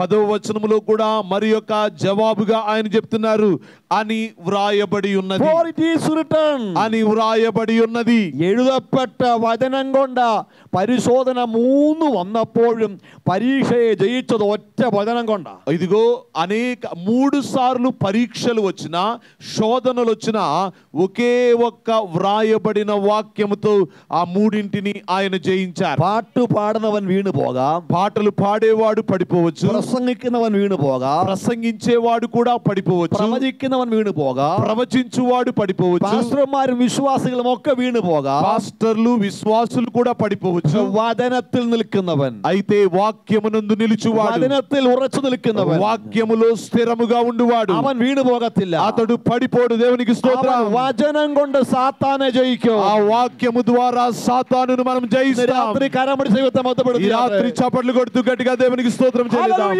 హల్లెలూయా, గ్లోరీ, హల్లెలూయా, హల్లెలూయా. വചനം കൊണ്ട് ജയിക്കുന്ന ജയമായിരുന്നു രാത്രി സഭയ്ക്ക് ആവശ്യം. వాక్యము ద్వారా జయించే జయమే ఈ రాత్రి సంఘానికి అవసరం. അപ്പോൾ സാത്താൻ അവനെ വിട്ടുപോയി. అప్పుడు అపవాది ఆయనను విడిచిపోయింది. ഇന്ന് ജോമോൻ ഇവിടെ ശാസിക്കുമ്പോഴല്ല പിശാച് പോകുന്നത്. ఇక్కడ జోమోన్ పాస్టర్ గారు గద్దిస్తే వెళ్ళేది కాదు సాతాన్. എന്റെ മുമ്പിൽ മുട്ടുകുത്തി ഞാൻ ഒന്ന് കൈവച്ചാൽ പിശാച് പോകുമെന്ന് ആരും വിചാരിക്കണ്ട. నేను చేయి పెడితే నా ముందు మోకరించి దెయ్యం పారిపోతుందని మీరు ఎవరు అనుకోవద్దు. നീ పిశాచిനോട് പറയാൻ പോവാ. నీవు సాతానుతో చెప్పబోతున్నావు. വചനം ഇങ്ങനെ പറയുന്നു, వాక్యం ఇలా చెప్తుందని చెప్పాలి. വചനം വെച്ചു സാത്താനെ വെട്ടിയാട്ടെ. వాక్యముతోనే సాతానును మీరు వెళ్ళగొట్టాలి. വചനം കൊണ്ട് അവനെ വെട്ടിയാട്ടെ. వాక్యముతోనే అతనిని వెళ్ళగొట్టాలి. കേൾക്കുന്ന വചനങ്ങൾ ഹൃദയത്തിൽ സംഗ്രഹിച്ചിട്ട് విన్న వాక్యమును హృదయములో భద్రము చేసుకుని പ്രശ്നം വരുമ്പോൾ ആ വചനം ഒന്ന് ഓർത്ത് സ്തോത്രം പറഞ്ഞാൽ, సమస్య వచ్చినప్పుడు ఆ వాక్యమును జ్ఞాపకము చేసుకొని స్తోత్రం అని చెప్తే സാത്താൻ നിന്നെ വിട്ടുപോകും. సాతాను నిన్ను విడిచిపోతాడు. പരാജയപ്പെടുത്താമെന്ന പിശാച് പിന്മാറിപ്പോകും. నిన్ను ఫెయిల్యూర్ చేయాలనేటువంటి సాతాను నీ నుండి పారిపోతాడు. హల్లెలూయా, హల్లెలూయా. పరాజయപ്പെടുത്താൻ വന്ന പിശാച് പിന്മാറുമ്പം, ఫెయిల్యూర్ను కలిగించాలనే సాతాను వెనకడుగు వేసినప్పుడు നാം ജയിക്കുക, మనము జయిస్తాం. അടുത്ത ഘട്ടണേ, జాగ్రత్తగా వినాలి. ജയിച്ചവനെ എതിരേൽക്കാൻ ദൂതൻ വരും. జయించు వారిని ఎదుర్కోవడానికి దేవదూతలు వస్తారు. 4:11 4వ అధ్యాయం 11వ వచనం. వన్నది సాతానే శాసిക്കാനല്ല. దూతలు వచ్చింది సాతానుని గద్దించడానికి కాదు. దూతం వన్నది సాతానుമായി ఫైట్ ചെയ്യാനല്ല ഇവിടെ വന്നത്. దూతలు వచ్చింది సాతానుతో యుద్ధము చేయడానికి కూడా కాదు. జయించవനെ శుశ్రూషిക്കാൻ, జయించువానికి పరిచర్య చేయడానికి, జయించവളെ శుశ్రൂషిക്കാൻ, జయించువానికి పరిచర్య చేయడానికి, జయించ సభയെ ആദരിപ്പാൻ, జయించు సంఘమును ఆదరించడానికి, వచనం കൊണ്ട് జയിക്കുന്നവനെ ശുശ്രൂഷിപ്പാൻ, వాక్యము ద్వారా జయించిన పంపిన వానికి పరిచర్య చేయడానికి. హల్లెలూయా, హల్లెలూయా, హల్లెలూయా, హల్లెలూయా, హల్లెలూయా, హల్లెలూయా. ദൂതനിറങ്ങിയ സന്ദർഭങ്ങൾ പലതുണ്ട്. దూత దిగి వచ్చిన సందర్భాలు అనేకమైన ఉన్నాయి. ഒന്നും കൂടെ പറയുമ്പോൾ മുഖവര തീരും. ఒకటి చెప్తే ఇంట్రడక్టరీ పార్ట్, పరిచయ భాగం పూర్తవుతుంది. ఇయాൾ ఈ ప్రసంగం എന്ന് തീർക്കുമെന്ന് ഓർത്തിരിക്കുകയായിരിക്കും.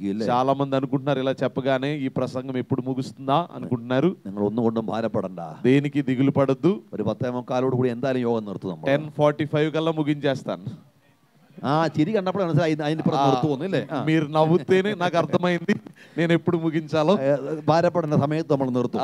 దిగులు పడద్దు, నేను సమయానికి ముగిస్తాను. നിർത്തിയില്ല, ఇടയ്ക്കിടയ്ക്ക് നിർത്തിക്കോളാം എന്ന് പറഞ്ഞോളാം. ఒకవేళ స్టాప్ చేయకపోయినా నేను ముగిస్తానని నేను చెప్తాను. അപ്പൊ നമ്മൾ ഒരു വാക്യം കൂടെ ഒന്ന് വായിച്ച് ദൂതനിറങ്ങിയ വിഷയം ഒന്ന് പറഞ്ഞിട്ട് പ്രസംഗത്തിന്റെ പ്രധാന ഭാഗത്തേക്ക് വരാം. ఒక వాక్యమును దూత దిగి వచ్చిన సందర్భాన్ని చూపించి తరువాత వాక్య భాగంలోనికి ప్రవేశిస్తాం. అపోస్తల ప్రవృత్తి 12వ అధ్యాయం మొత్తం പഠിക്കേണ്ട ഒരു భాగമാണ്. అపోస్తలుల కార్యములు 12వ అధ్యాయము మొత్తం మీరు చదవాల్సిన భాగం. ഒന്നാം വാക്യം ഇങ്ങനെയാണ് വായിക്കുന്നത്. మొదటి వచనం ఈ విధంగా ఉంది. ഹെരോദാവ് സഭയിൽ ചിലരെ പീഡിപ്പിക്കേണ്ടതിന് കൈനീട്ടി. హేరోదు సంఘములో కొందరిని బాధ పెట్టుటకు బలత్కారముగా పట్టుకున్నాడు. హెరోదావు కై నీటిയത് ആരെ పీడిപ്പിക്കാനാ? హేరోదు బాధ పెట్టుటకు ఎవరిని పట్టుకున్నాడు? എല്ലാരെ అల్లന്ന്, అందరినీ కాదు, ചിലരെ. సంఘపు వారిలో కొందరిని. ചിലരെ പിശാചിന് പോലും വേണ്ട. కొంతమందికి సాతాను అవసరం ఉండదు. ചിലരെ പിശാചിന് പോലും വേണ്ട. కొంతమందికి సాతాను కొంతమందిని వద్దు అనుకుంటాడు. അവര് സ്വഭാവത്തിന് വന്നാലും പിശാചിന് ഒരു విషయమല്ല. ఎందుకంటే వారి స్వభావంలో ఎటువంటి మార్పు ఉండదు కనుక సాతాను అనుకుంటాడు వీరు నా బ్యాచే అనుకుని వారిని వదిలేస్తాడు. కత్రమేశ్వర పగుതി అయచాലും పిశాచిന് ഒരു విషయമില്ല.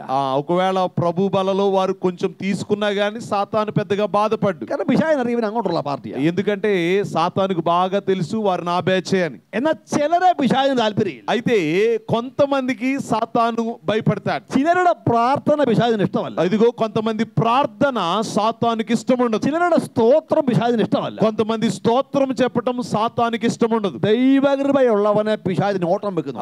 దేవుని కృప కలిగిన వారిని సాతాను తట్టుకోలేడు. అప్పుడు హెరోదావు కై నీటి కనుక హేరోదు చెయ్యి చాచి ఆദ്యం పిడిచదు యాకోబునే. మొట్టమొదటిగా యాకోబును పట్టుకున్నాడు. యాకోబునే కొന്നു. యాకోబును చంపాడు. యాకోబునే గురించి പറഞ്ഞത് ప్రార్థనా వీరൻ എന്നാ പറയുന്നത്. యాకోబును గురించి చెప్పబడిన మాట అతడు ప్రార్థనా వీరుడు. രണ്ടാമത് പിടിച്ചത് പത്രോസിനെ. రెండవదిగా అతడు పేతురును పట్టుకున్నాడు. പത്രോസിനെ പിടിച്ചതും അവനെ കൊല്ലാനെ പിടിച്ചത്. పేతురును కూడా చంపడానికే బంధించాడు. പക്ഷേ సభ శ్రద్ధയോടെ అయితే సంఘము అత్యాసక్తితో ప్రార్థిస్తుంది. యాకోబుവിന് വേണ്ടി പ്രാർത്ഥിച്ചില്ലെന്നല്ല ఈ പറയുന്നത്. యాకోబును గురించి ప్రార్థన చేయలేదని కాదు. విడుదల ఎప్పుడూ ఒరే ప్యాటర్న్ ఆയിരിക്കത്തില്ല. విడుదల ఎప్పుడు కూడా ఒకే రీతిగా ఒకే ప్యాటర్న్ లో ఉండదు. നിങ്ങൾക്ക് രോഗം വന്നു ഞാൻ പ്രാർത്ഥി വിടുതല കിട്ടി. నీకు రోగం వచ్చింది నేను ప్రార్థించాను విడుదల కలిగింది. പിന്നെ വേറെ രോഗం വരാം. తర్వాత వేరొక రోగం కూడా రావచ్చు. మറ്റൊരു ప్రయాసం వరాం. ఇంకొక ఇబ్బంది రావచ్చు. അതും പ്രാർത്ഥിച്ച് വിടുതല കിട്ടി. అది ప్రార్థించిన తర్వాత కూడా విడుదల దొరికింది. వేరే ప్రశ్న వന്നു ప్రార్థి విడుదల കിട്ടി. వేరొక సమస్య వచ్చింది ప్రార్థించాను విడుదల కలిగింది. అవసానం നല്ല విడుదల കിട്ടും. చివరిగా మంచి విడుదల దొరుకుతుంది. ఇప్పుడుతో പോകുമ്പോൾ ఇక్కడ నుండి పైకి వెళ్ళినప్పుడు നമുക്ക് ആ വിടുതൽ മാത്രം വേണ്ട. మనకి ఆ విడుదల మాత్రం అవసరం ఉంటుంది. అయ్యో కర్తావే అది കുറച്ച് താഴെയുള്ള విడుదల మాత్రం మది. ప్రభువా ఆ విడుదలొద్దు, ఈ క్రింద చిన్న చిన్న విడుదలలు దయచేయని ప్రార్థిస్తారు. దైవిక విడుదల ఎప్పుడు ఒరే ప్యాటర్న్ ఆയിരിക്കത്തില്ല. కనుక దైవికమైన విడుదల ఎప్పుడు కూడా ఒకే రీతిగా ఉండదు. ഞാൻ ഈ അധ്യായത്തെ 3 ആയി തിരിക്കാറുണ്ട്. నేను ఈ అధ్యాయాన్ని 3 భాగాలుగా విభజించాను. ഒന്ന് പീഡിപ്പിക്കുന്ന ശത്രു, ఒకటి బాధించే శత్రువు, 2 പ്രാർത്ഥിക്കുന്ന സഭ, రెండవది ప్రార్థించే సంఘం, 3 ప్రవర్తిക്കുന്ന దైవం, మూడవదిగా కార్యము చేయు దేవుడు. ഒന്ന് കേട്ടോടെ. మరి ఒకసారి చెప్తున్నాను. శత్రు, బాధించే హింసించే శత్రువు, ప్రార్థిക്കുന്ന సభ, ప్రార్థించే సంఘం, ప్రవర్తిക്കുന്ന దైవం, కార్యము చేయు దేవుడు. సభ పత్రోసును വേണ്ടി പ്രാർത്ഥിച്ചു. సంఘమంతా పేతురు కొరకు ప్రార్థించింది. ദൂതൻ കാരാഗൃഹത്തിൽ ഇറങ്ങി, దూత ఆ చెరసాలలోనికి దిగి వచ్చింది. పత్రోసుനെ తట్టి పేతురును తట్టింది. അവന്റെ ചങ്ങല അഴിഞ്ഞു വീണു. అతని సంకెళ్ళు ఊడిపడ్డాయి. കാവൽക്കാർ ഭയന്നു പോയി വാതിലുകൾ തുറക്കാനിടയായി. ఇదిగో కావలి వారు పడిపోతే ఆ ద్వారములు తెరవబడ్డాయి. രാത്രി ദൂതൻ ഇറങ്ങിയാൽ, ఈ రాత్రి దూత దిగి వస్తే നീ ശക്തിപ്പെടും, నీవు బలపరచబడతావు, നീ ശുശ്രൂഷ അനുഭവിക്കപ്പെടും, నీవు సేవలో విడిపించబడతావు, ബന്ധനത്തിന്റെ വാതിൽ അടഞ്ഞ വാതിൽ തുറന്നു വരും. ఇదిగో నీ బంధింపబడిన ద్వారములు తెరవబడతాయి. ചില ചങ്ങലകൾ അഴിഞ്ഞ് കയ്യെന്ന് വീഴും. కొన్ని సంఖ్యలు నీ చేతి నుండి విడిపించబడతాయి. കാരാഗൃഹത്തിന്റെ 1, 2, 3 കാവലുകൾ മാത്രമല്ല, చెరసాల యొక్క 1, 2, 3 ద్వారాలు కాదు, పట్టణത്തിലേക്കുള്ള ഇരുമ്പ് വാതിലും തുറക്കും. పట్టణమునకున్నటువంటి ఆ ఇనుప ద్వారమును కూడా దేవుడు తెరుస్తాడు. വാതിലുകൾ തുറക്കുകയാ, ద్వారములు తెరవబడతాయి. വാതിലുകൾ തുറക്കുകയാ. ద్వారములు తెరవబడతాయి. രാത്രി സഭയോട് ആത്മാവ് പറഞ്ഞു, വാതിൽ ఈ തുറക്കുകയാ. రాత్రి సంఘముతో దేవుడు చెప్తున్నాడు, ద్వారములు తెరవబడతాయి. ആരും അടയ്ക്കാതെ തുറക്കുവാൻ കഴിയുന്നവൻ, ఎవరును మూయలేకుండా తెరుచువాడు, ആരും തുറക്കാതെ അടയ്ക്കാൻ കഴിയുന്നവൻ, ఎవరు తీయలేకుండా వేయువాడు, ദാവീദിന്റെ താക്കോലുള്ളവൻ, దావీదు తాళపు చెవి కలిగిన వాడు, ദൈവസഭയ്ക്ക് വേണ്ടി ഇറങ്ങി വരികയാ. ఆయన దేవుని సన్నిధి కొరకు దిగి వస్తాడు. ആത്മകാതുകളിൽ നിങ്ങൾ ഒരു ശബ്ദം കേൾക്കുന്നുണ്ടോ? ఆత్మ చెవులతో మీరు ఆ శబ్దాన్ని ഒരു వింటున్నారా? ചങ്ങല കിരിങ്ങുന്നത് പോലെ, ఒక సంకెళ్ళు కదులుతున్న రీతిగా, ഒരു ബെഞ്ച് ഓഫ് കീസ് മുഴങ്ങുന്ന ശബ്ദം കേൾക്കുന്നുണ്ടോ? ఒక తాళపు గుత్తి కదులుతున్నటువంటి శబ్దాన్ని మీరు వింటున్నారా? ഒരു കൂട്ടം കീയുടെ മുഴക്കം കേൾക്കുന്നുണ്ടോ? ఒక తాళాల గుంపు యొక్క శబ్దాన్ని మీరు వింటున్నారా? ഇത് പ്രസംഗിക്കുമ്പോ കാതിൽ വെളിപ്പാടിൽ ആ ശബ്ദം കേൾക്കണം. ఈ ప్రసంగం మీరు వింటూ ఉండగా మీరు ఆ యొక్క దర్శనములో ఆ స్వరాన్ని వింటూ ఉండాలి. എന്നിട്ട് ഇങ്ങനെ വിശ്വാസത്തിൽ റിസീവ് ചെയ്യണം. ఆ విధంగా విశ్వాసముతో దాన్ని పొందుకోవాలి. എന്റെ അടഞ്ഞ വിദ്യാഭ്യാസത്തിന്റെ തുറക്കുന്ന താക്കോൽ അവന്റെ കയ്യിലുണ്ട്. ఆగిపోయిన చదువును ప్రారంభించే తాళపు చెవి ఆయన దగ్గర ఉంది. എന്റെ അടഞ്ഞ വിദ്യാഭ്യാസത്തെ തുറക്കുന്ന താക്കോൽ അവന്റെ കയ്യിലുണ്ട്. ఆగిపోయిన చదువును ప్రారంభించే తాళపు చెవి ఆయన దగ్గర ఉంది. തലമുറ അടഞ്ഞുപോയ ഭാവിയെ തുറക്കുന്ന താക്കോൽ അവന്റെ കയ്യിലുണ്ട്. నా బిడ్డల భవిష్యత్తు ఆగిపోయినప్పుడు దాన్ని తెరిచే తాళపు చెవి ఆయన దగ్గర ఉంది. ആ തലമുറ ഉണ്ടാകാതെ ഗർഭപാത്രം അടച്ചതിനെ തുറക്കാൻ കഴിയുന്ന താക്കോൽ അവന്റെ കയ്യിലുണ്ട്. బిడలు లేకుండా గర్భమును మూసిన వాటిని తెరుచుటకు తాళపు చెవి ఆయన దగ్గర ఉంది. നിന്നെ ശുശ്രൂഷയിൽ പുറത്തു കൊണ്ടുവരാതെ ബന്ധിച്ചിട്ട് ബന്ധനത്തെ അറുക്കുന്ന താക്കോൽ അവന്റെ കയ്യിലുണ്ട്. సేవలోనికి రాకుండా నిన్ను బంధించినటువంటి ఆ బంధకాలను తెరిచే తాళపు చెవి ఆయన యొద్ద ఉంది. പത്മോസിൽ കിടക്കുന്ന യോഹന്നാനോട് ദൈവം പറയുകയാ, పద్మాసులో ఉన్నటువంటి యోహానుతో దేవుడు అంటూ ఉన్నాడు, എന്റെ കയ്യിൽ താക്കോലുണ്ടാ. నా చేతిలో తాళపు చెవి ఉంది. എന്റെ കയ്യിൽ താക്കോലുണ്ടെന്ന്. నా చేతిలో కీస్ ఉన్నాయి. നിന്റെ പ്രാണന്റെ താക്കോൽ എന്റെ കയ്യിലുണ്ടെന്ന്. నీ ప్రాణము యొక్క తాళపు చెవి నా దగ్గర ఉంది. നിന്റെ ആയുസിന്റെ അവസാന വാക്ക് പറയേണ്ടത് മെഡിക്കൽ സയൻസ് അല്ല. నీ ఆయుష్లో చివరి మాట పలికేది మెడికల్ సైన్స్ కాదు. നിന്റെ അന്ത്യവാക്കും അന്ത്യ ദിവസവും കുറിക്കേണ്ടത് മെഡിക്കൽ സയൻസ് അല്ല. నీ ముగింపు మాట ముగింపు జీవితము చేసేది మెడికల్ సైన్స్ కాదు. മരണത്തിന്റെയും പാതാളത്തിന്റെയും താക്കോൽ വഹിക്കുന്ന ദൈവം അത്രേ. మరణము యొక్కయు పాతాళము యొక్కయు తాళపు చెవిలు కలిగిన వాడే ఈ మాట నీతో చెప్పాలి. సంతోషంగా ఉన్న వారు గట్టిగా చప్పట్లు కొడుతూ ప్రభువుని మహిమపడతారు. హల్లెలూయా, హల్లెలూయా, హల్లెలూయా, హల్లెలూయా, హల్లెలూయా, హల్లెలూయా. స్తోత్రం, స్తోత్రం, స్తోత్రం, స్తోత్రం. ദൂതനിറങ്ങിയാൽ വിടുതല.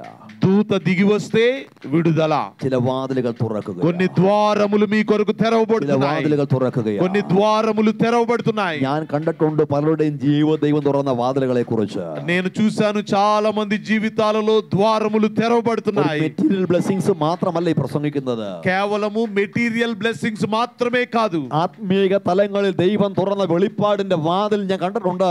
ఆత్మీయ స్థాయిలో కూడా దేవుడు తెరిచే ద్వారములను నేను చూస్తున్నాను. ഏകദേശം 7ാം ക്ലാസ്സിൽ പഠിക്കും വരെ എനിക്ക് സംസാരിക്കാൻ ഭയങ്കര തടസ്സമായിരുന്നു, വീക്കായിരുന്നു.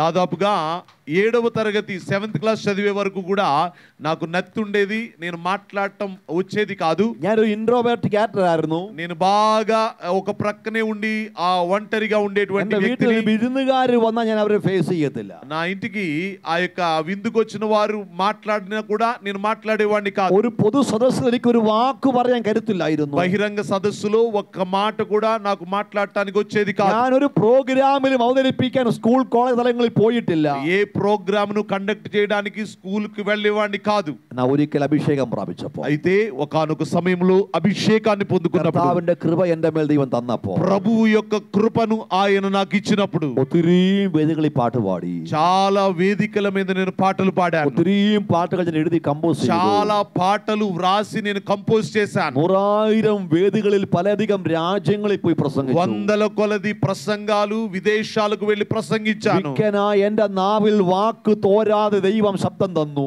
నత్తివాడైన నా నోట ఆగకుండా మాటలను దేవుడు ఇచ్చాడు. ഇന്ന് രാത്രി എന്താ പ്രസംഗിച്ചത്? ఈ రాత్రి నేనేమని ప్రసంగిస్తున్నాను? ചില വാതിൽ ദൈവം തുറക്കാൻ പോകും. దేవుడు మీ కొరకు కొన్ని ద్వారములను తలుపులను తెరవబోతున్నాడు. തലമുറയുടെ വായിൽ അഭിഷേകത്തിന്റെ വാക്ക് ദൈవం കൊടുക്കുമെന്ന്. మీ బిడ్డల యొక్క ద్వారములను తెరవడానికి అభిషేకపు మాటలను దేవుడు ఇస్తాడు. ചിലർ വേദികൾ എഴുന്നേറ്റ് ആത്മാവിൽ പാട്ട് പാടുമെന്ന്. కొంతమంది వేదికల మీద నిలవబడి పాటలు పాడుతారు. ചിലരുടെ ശുശ്രൂഷയുടെ ലെവല് മാറുമെന്ന്. కొంతమంది సేవ యొక్క స్థాయి మారుతుంది. ദൂതൻ ഇറങ്ങിയാൽ അത്ഭുതങ്ങൾ സംഭവിക്കും. దూత దిగి వస్తే అద్భుతాలు జరుగుతాయి. ഹല്ലേലൂയ.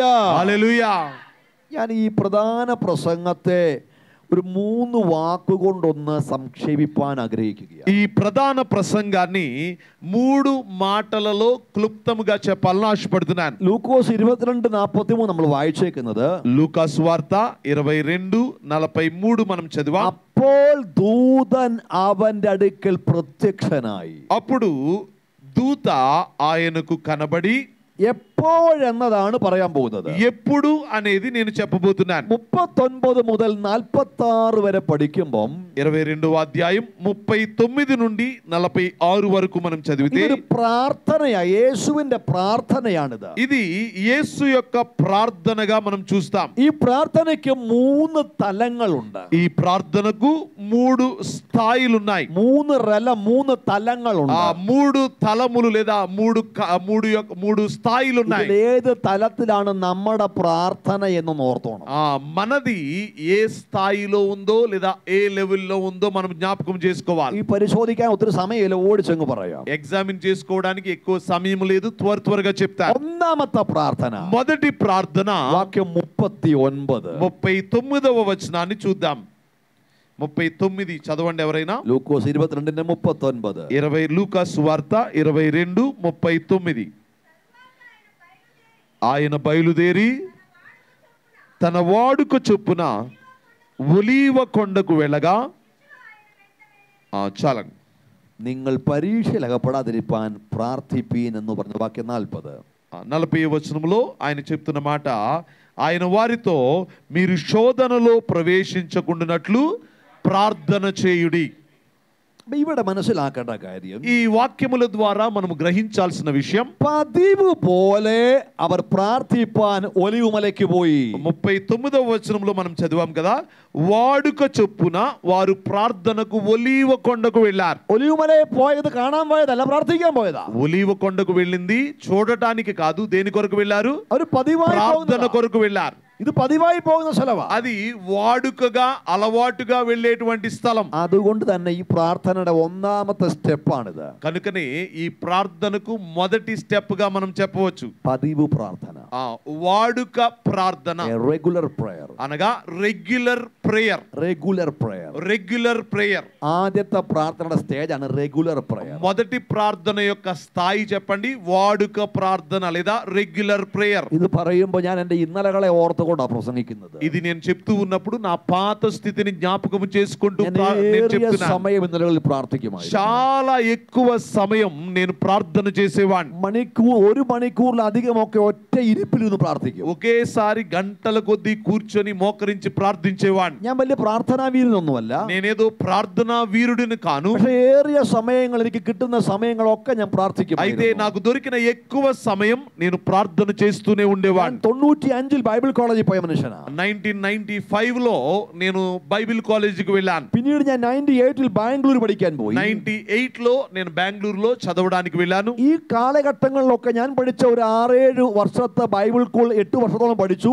6 വർഷം ബൈബിൾ സ്കൂളിൽ താമസിച്ച് പഠിച്ചു. నేను 8 సంవత్సరాలు బైబిల్ ట్రైనింగ్ చేశాను. దానిలో 6 సంవత్సరాలు క్యాంపస్ లో ఉండి చదివాను. ഈ സമയത്തൊക്കെ എനിക്ക് ഏറ്റവും സമയം സ്പെൻഡ് ചെയ്തത് പ്രയർ റൂമിനകത്ത്. ఈ సమయంలో నేను ఎక్కువ కాలాన్ని టైంని గడిపింది ప్రేయర్ రూమ్ లో. ഇത് റെഗുലർ പ്രയറാ. ఇది వాడుక చొప్పున చేసే ప్రార్థన. പ്രാർത്ഥിക്കാൻ ഒരിടമുണ്ടായിരിക്കണം. ప్రార్థన కొరకు మీకు ఒక స్థలం ఉండాలి. തിരക്കുകളിൽ നിന്നും ഒഴിഞ്ഞ് ശിഷ്യന്മാരുമായി യേശു ഒലിവുമലയിലോട്ട് പോയത് ഒരു തിരക്കൊഴിഞ്ഞ പ്രാർത്ഥനയ്ക്ക് വേണ്ടിയാ. బిజీ లైఫ్ లో శిష్యులతో కలిసి యేసు ప్రభు వారు వెళ్ళింది ఒక వాడుక చొప్పున చేసే ప్రార్థనగా చేయడానికి. പ്രിയ സഭയെ, നമുക്ക് പ്രാർത്ഥിപ്പാൻ ഒരിടമുണ്ടോ?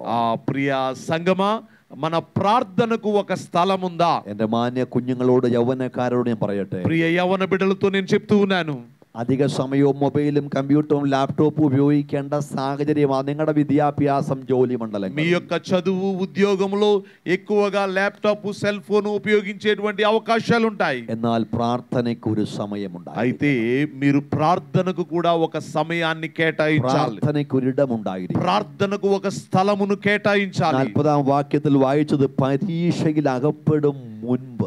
40వ వచనంలో మనం చదివాం, మీరు శోధనలో ప్రవేశించకుండునట్లు. നമ്മൾ പരീക്ഷ തോറ്റു കഴിയുമ്പോഴാണ് പ്രാർത്ഥിക്കുന്നത്. మనం శోధనలో పడిపోయిన తర్వాత ప్రార్థన చేస్తాం. പരാജയപ്പെട്ട് കഴിയുമ്പോൾ ഭയങ്കര പ്രാർത്ഥനയാണ്. ఫెయిల్యూర్ ఓడిపోయిన తర్వాత ఎక్కువగా ప్రార్థన చేస్తాం. പണ്ടൊരു കൊച്ചു പരീക്ഷ കഴിഞ്ഞിട്ട് വീട്ടിൽ വന്ന് ഉപവാസം ഇരുന്ന് പ്രാർത്ഥിക്കുക. పూర్వము ఒక అమ్మాయి ఎగ్జామ్స్ రాసిన తర్వాత ఇంటికి వచ్చి ప్రార్థన చేస్తూ ఉంది. അവർ ചോദിച്ചു, എന്നാത്തിനാ മോൾ ഇത്ര ശക്തമായിട്ട് പ്രാർത്ഥിക്കുന്നത്? కొంతమంది అడిగారు, అమ్మా ఎందుకు ఇంత బలంగా ప్రార్థన చేస్తున్నావు? సబ్జెక్ట్ എന്താ, విషయం, ప్రార్థన విషయం എന്താ? నీ ప్రార్థన అంశం ఏమిటి, దేని కొరకు ప్రార్థిస్తున్నావు అని అడిగారు. അവള് പറഞ്ഞു, ഇന്ത്യയുടെ തലസ്ഥാനം എങ്ങനെയും ബോംബെ ആയിരുന്നെങ്കിൽ. అప్పుడు ఆమె అంటుంది, అమ్మా ఇదిగో ఏదో విధంగా భారతదేశ రాజధాని ముంబై అయితే ముంబై అవ్వాలని ప్రార్థన చేస్తున్నానంది. అది నినకిപ്പോ എന്താ മുംബൈ ആയിട്ട് വലിയ പ്രയോജനം വല്ലതും ഉണ്ടോ? ఇండియా క్యాపిటల్ ముంబై అయితే నీకేంటి ప్రయోజనం అని తల్లి అడిగింది. എനിക്ക് പ്രയോജനമൊന്നുമില്ല, പക്ഷെ ഞാൻ പരീക്ഷ എഴുതി വെച്ചത് മുംബൈ എഴുതി വെച്ചേക്കാം. ఆమె అంది, ఇదిగో నాకేమీ లాభం ఉండదు కానీ నేను ఎగ్జామ్స్ లో ఇండియా క్యాపిటల్ ఏదనంటే ముంబై అని రాశానంది. ഇനി എങ്ങനെയും പ്രാർത്ഥിച്ച് മുംബൈ ആക്കിയാലേ എനിക്ക് ഒരു മാർക്ക് കിട്ടും. కనుక ఏదో విధంగా దేవుడు ముంబైగా మారిస్తేనే నాకు మార్క్ వస్తుందని ఆమె బాధపడుతుంది. ഒരു മാർക്ക് പോയെന്ന് ഓർത്താ മതി. ఒక మార్కు పోయింది అనుకుంటే చాలు. വല്ല മനസ്സിലാവുന്നുണ്ടോ? మీకు అర్థమవుతుందా నేను చెప్పే പരീക്ഷ విషయం? തോറ്റ ശേഷം അല്ല ഉപവാസം ഇരിക്കുന്നത്. ఎగ్జామ్ లో ఫెయిల్ అయిన తరువాత కాదు ఉపవాసం ఉండేది, പരീക്ഷ അകപ്പെടും മുൻപേ. ఆ పరీక్షలో ప్రవేశించక ముందే. പ്രസംഗം തൊട്ടുതൊട്ടങ്ങ് പോകത്തേ ഉള്ളേ. ఆ ప్రసంగాన్ని నెమ్మది నెమ్మదిగా చిన్నగా చెప్పుకుంటూ നമ്പർ వెళ్తున్నాను. 1 పదివు ప్రార్థన. మొదటి ప్రార్థన వాడుక చొప్పున చేసే ప్రార్థన, regular prayer. Regular prayer. Number 2 రెండవది 41వ వాక్యం, 41వ వచనం. వారి యొద్ద నుండి రాతివేత దూరము వెళ్ళి మోకాళ్ళుని ఈ గిన్నె నా యొద్ద నుండి తొలగించుటకు చాలండి, నీ చిత్తమైతే తొలగించు. 41వ వాక్యത്തിൽ വായിച്ചത് 41వ వచనంలో మనం చూసాం, അവൻ വാങ്ങിപ്പോയി. వారి యొద్ద నుండి రాతివేత దూరము వెళ్ళి. പതിവ് പ്രാർത്ഥനയ്ക്കായി ശിഷ്യന്മാർ ഒരുമിച്ച് കൂടി ഇരിപ്പുണ്ട്. వాడుక ప్రార్థనలో ఆయన శిష్యులతోనే కలిసి ఉన్నారు. പതിവ് പ്രാർത്ഥനയ്ക്കായിട്ട് അവരെ യേശു ഉത്സാഹിപ്പിച്ചു. వాడుక ప్రార్థన కొరకు యేసు ప్రభు వారు వారిని ప్రోత్సహించారు.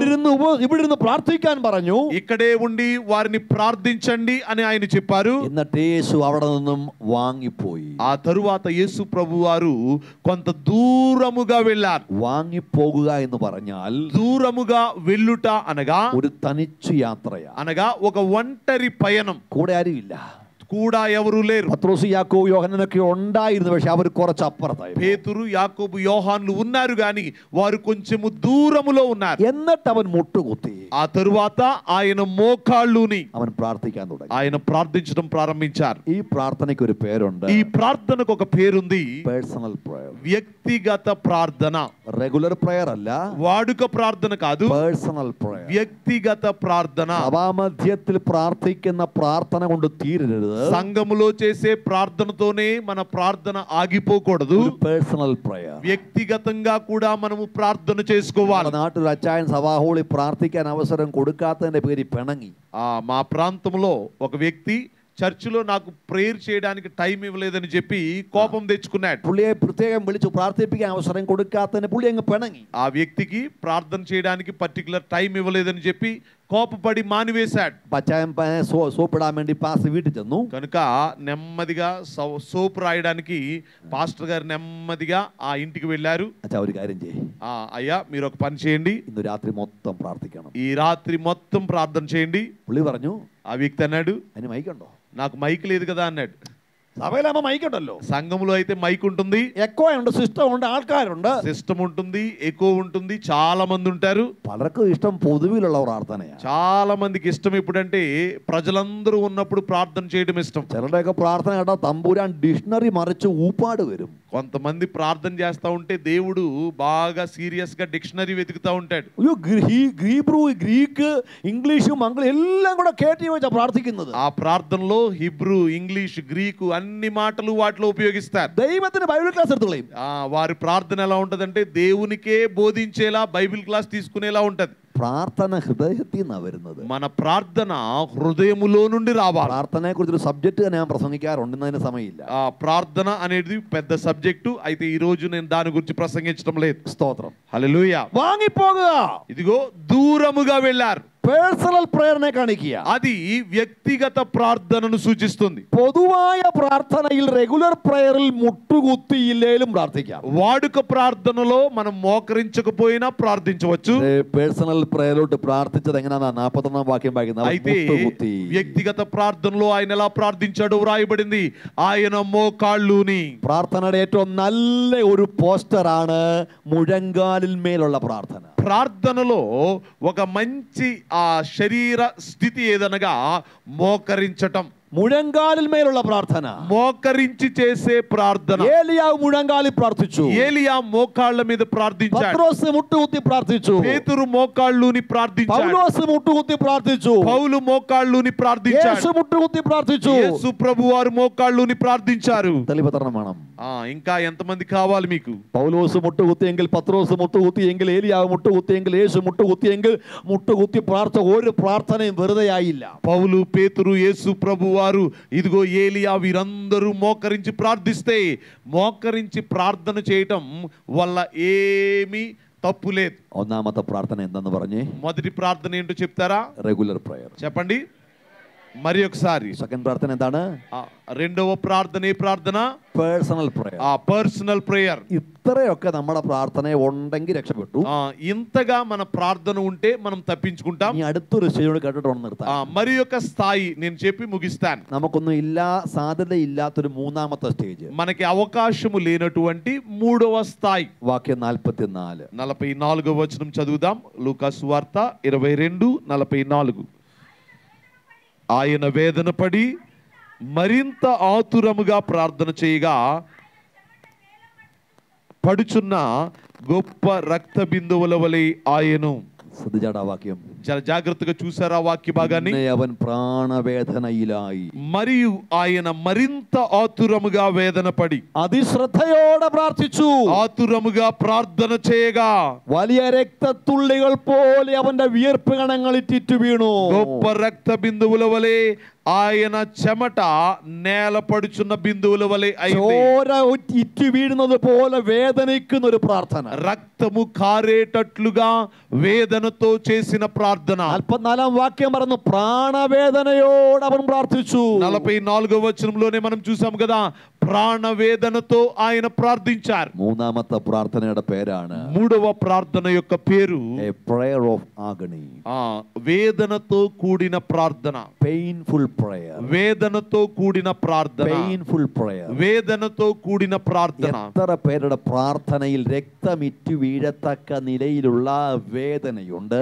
ఎంతమంది ప్రార్థనలో రక్తము కారేటువంటి వేదన ఉంది. ഈ രക്തം വീഴുന്നത് പോലെ വിയർക്കണമെങ്കിൽ, നെഞ്ചു പൊടിഞ്ഞ് പ്രാർത്ഥിക്കണമെങ്കിൽ എന്ത് വിഷയത്തിന്റെ മേലാണ് പെയിൻ ഉണ്ടായത്? రక్తము చెమటలో రావాలంటే ఆ గుండె పగిలిపోయేలా ఎంత కష్టముతో ఆయన ప్రార్థించి ఉంటారు. యేసునే ఇത്രയും వేదనిപ്പിച്ചു ప్రార్థిപ്പിച്ച సబ్జెక్ట్ എന്താണ്? యేసు ప్రభు వారిని ఇంతగా వేదనకు గురి చేసినటువంటి అంశం ఏమిటి? 42ാം వాక్యത്തിൽ കിടപ്പുണ്ട്. 42వ వచనములోనే ఆ మాట ఉంది. పిതാవే నినకు మనసుండెങ്കിൽ ఈ పానపాత్రం ఎంగిల్ നിന്ന് നീക്കണമേ. తండ్రి నీ చిత్తమైతే ఈ గిన్నె నా యొద్ద నుండి తొలగించుము. എങ്കിലും എന്റെ ഇഷ്ടമല്ല നിന്റെ ഇഷ്ടം തന്നെ ആകട്ടെ എന്ന് പ്രാർത്ഥിച്ചു. అయినను నా ఇష్టము కాదు నీ చిత్తమే సిద్ధించునుగాక అని ప్రార్థించెను. ദൈവേഷ്ടവും എന്റെ ഇഷ്ടവും, దేవుని ఇష్టము, దేవుని చిత్తము, నా ఇష్టం, രണ്ട് ഇഷ്ടങ്ങൾ നിൽക്കുകയാ. ఇదిగో అక్కడ రెండు ఇష్టాలు ఉన్నాయి. ഒടുക്കം പറഞ്ഞു, చివరిలో అంటున్నాడు എന്റെ ఇష్టం വേണ്ടെന്ന്. ఇదిగో నా ఇష్టము కాదు ప్రభువా, നിന്റെ ഇഷ്ടം മതിയെന്ന്. నీ చిత్తమే చాలు. ഇത് പാടാ പ്രാർത്ഥിക്കുക. ఇది చాలా కష్టం మనకి. നമ്മൾ ദൂത് പോലും കേൾക്കുന്നത് നമ്മുടെ ഇഷ്ടത്തിന് ഒപ്പിച്ചു പ്രവചിക്കുമെന്നാ. ప్రవచనాలు ఎక్కువగా ఎందుకు వింటామో తెలుసా? మనకు నచ్చినట్టుగా చెప్తారని మనం వింటాం. ഇല്ലേ നമ്മൾ ഒന്നും കൂടെ പ്രാർത്ഥിക്കാൻ പറയും. లేకపోతే పాస్టర్ గారు మరి ఒకసారి ప్రార్థన చేయండి అంటాం. ഒത്തില്ലേ പറയും രോമൻ പാസ്റ്റർ പോട്ടെ വേറെ പാസ്റ്റർ വരുമല്ലോ. అది నచ్చకపోతే ఈ పాస్టర్ గారు వద్దు వేరొక పాస్టర్ చేత చేయించుకుందాం అనుకుంటారు. ഒരു ക്ഷാമോ ఇല്ലല്ലോ. ఆ పాస్టర్ గారు తక్కువేమీ కాదు కదా, ఈయన వెళ్ళనిద్దాం వేరొక పాస్టర్ గారిని పిలుద్దాం എല്ലാവരുടെയും നമ്പർ നമ്മുടെ ഫോണിൽ ഉണ്ടല്ലോ. ఎందుకంటే అందరి నెంబర్లు మన ఫోన్ లో ఉంటాయి. നമ്മൾ പ്ലാൻ ചെയ്തതുപോലെ ദൂത് പറയും വരെ നമ്മൾ പ്രാർത്ഥിപ്പിക്കും. మనము ప్లాన్ చేసినట్టుగా ఆయన ప్రవచనం చెప్పే వరకు కూడా పాస్టర్ గారిని పిలుస్తూనే ఉంటాం. లాస్ట్ പറയും തമ്പുരാൻ പറഞ്ഞാണെന്ന്. ఆ చివరిగా ఏమంటామంటే ఇదిగో దేవుడు మాట్లాడాడు అంటాం. നമ്മുടെ ఇష్టവും దైవేష్టവും രണ്ടും രണ്ട് వశతా. మన ఇష్టము దేవుని ఇష్టము రెండు కూడా రెండు చివర్లలో ఉంటాయి. നമ്മുടെ ఇష్టం കുറച്ചും കൂടെ మెച്ചപ്പെടണമെന്നല്ലേ. మన ఇష్టము ఇంకొంచెం బాగుపడాలని, നമ്മുടെ വീട് കുറച്ചും കൂടെ നന്നാക്കണം, మన ఇల్లు ఇంకొంచెం బాగుండాలి, നമ്മുടെ ശരീരം കുറച്ചും കൂടെ మెച്ചമാക്കണം, మన శరీరం ఇంకొంచెం మంచిగా ఉండాలి, നിലവിലുള്ള നമ്മുടെ ഫോൺ മാറി കുറച്ചും കൂടെ కొల్లావుന്ന ఐఫోన్ వాങ്ങിക്കണം, ఇంకా కొంచెం వెళ్తే మన ఫోన్ కొంచెం మారి క్రొత్తదిగా క్రొత్త ఫోన్ కావాలి, നമ്മുടെ కారు മാറ്റി കുറച്ചും കൂടെ బ్రాండెడ్ ആയ ഒരു కారు మన വാങ്ങിക്കണം, పాత కారు తీసివేసి ఇంకొంచెం బ్రాండెడ్ కారు తీసుకోవాలి.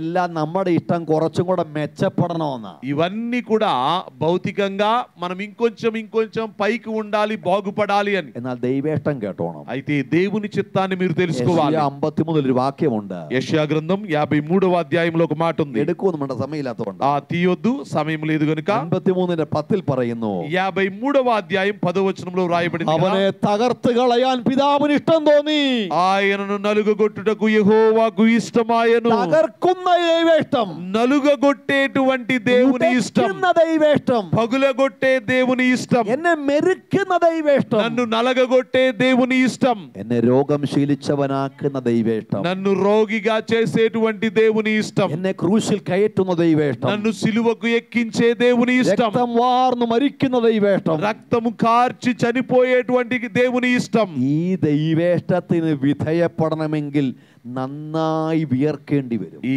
దేవుని ఇష్టానికి మనము లోబడాలంటే మనము ఎక్కువగా చెమటను కార్చాలి. ഈ ദൈവേഷ്ടത്തിന് മുമ്പിൽ സമർപ്പിക്കണമെങ്കിൽ എന്റെ ഇഷ്ടം ഉടയാൻ നന്നായി മെനക്കെടേണ്ടി വരും. ఆ దేవుని ఇష్టము మనలో జరగాలంటే మనలను మనమే నలుగుగొట్టుకోవడానికి ఎక్కువగా మనం కష్టపడాలి. അങ്ങനെ ഉടയുമ്പോഴാണ് പെയിൻഫുൾ പ്രയർ ഉണ്ടാകുന്നത്. ఆ విధంగా నలుగుగొట్టుకున్నప్పుడే వేదనతో కూడినటువంటి ప్రార్థన బయటకు వస్తుంది. രാത്രിയിൽ ആർക്കെങ്കിലും അങ്ങനെ ഒരു പെയിൻ ഉണ്ടെങ്കിൽ, ఈ రాత్రి ఎవరికైనా అట్టి పెయిన్ వేదన ఉన్నట్లయితే, അങ്ങനെ ഒരു ഉള്ളത്തിൽ ഒരു വേദന అటువంటి ഉണ്ടെങ്കിൽ లోపల వేదన ఎవరికైనా ఉన్నట్లయితే കുറിവാക്യം 43 അടിവര ഇട്ടോണം. ఆ మూల వాక్యము 43వ వచనం చాలా జాగ్రత్తగా రాసుకోండి. അപ്പോൾ ദൂതൻ ഇറങ്ങി. అంతటా దూత ఆయనకు దూత దిగి వచ్చి, റെഗുലർ പ്രയറിലല്ല ഇറങ്ങിയത്, వాడుక ప్రార్థనలో దూత దిగి రాలేదు, പേഴ്സണൽ പ്രയറിലല്ല ഇറങ്ങിയത്, వ్యక్తిగత ప్రార్థనలో దిగి రాలేదు, പെയിൻഫുൾ പ്രയറിലാ ഇറങ്ങിയത്. వేదనతో కూడిన ప్రార్థనలోనే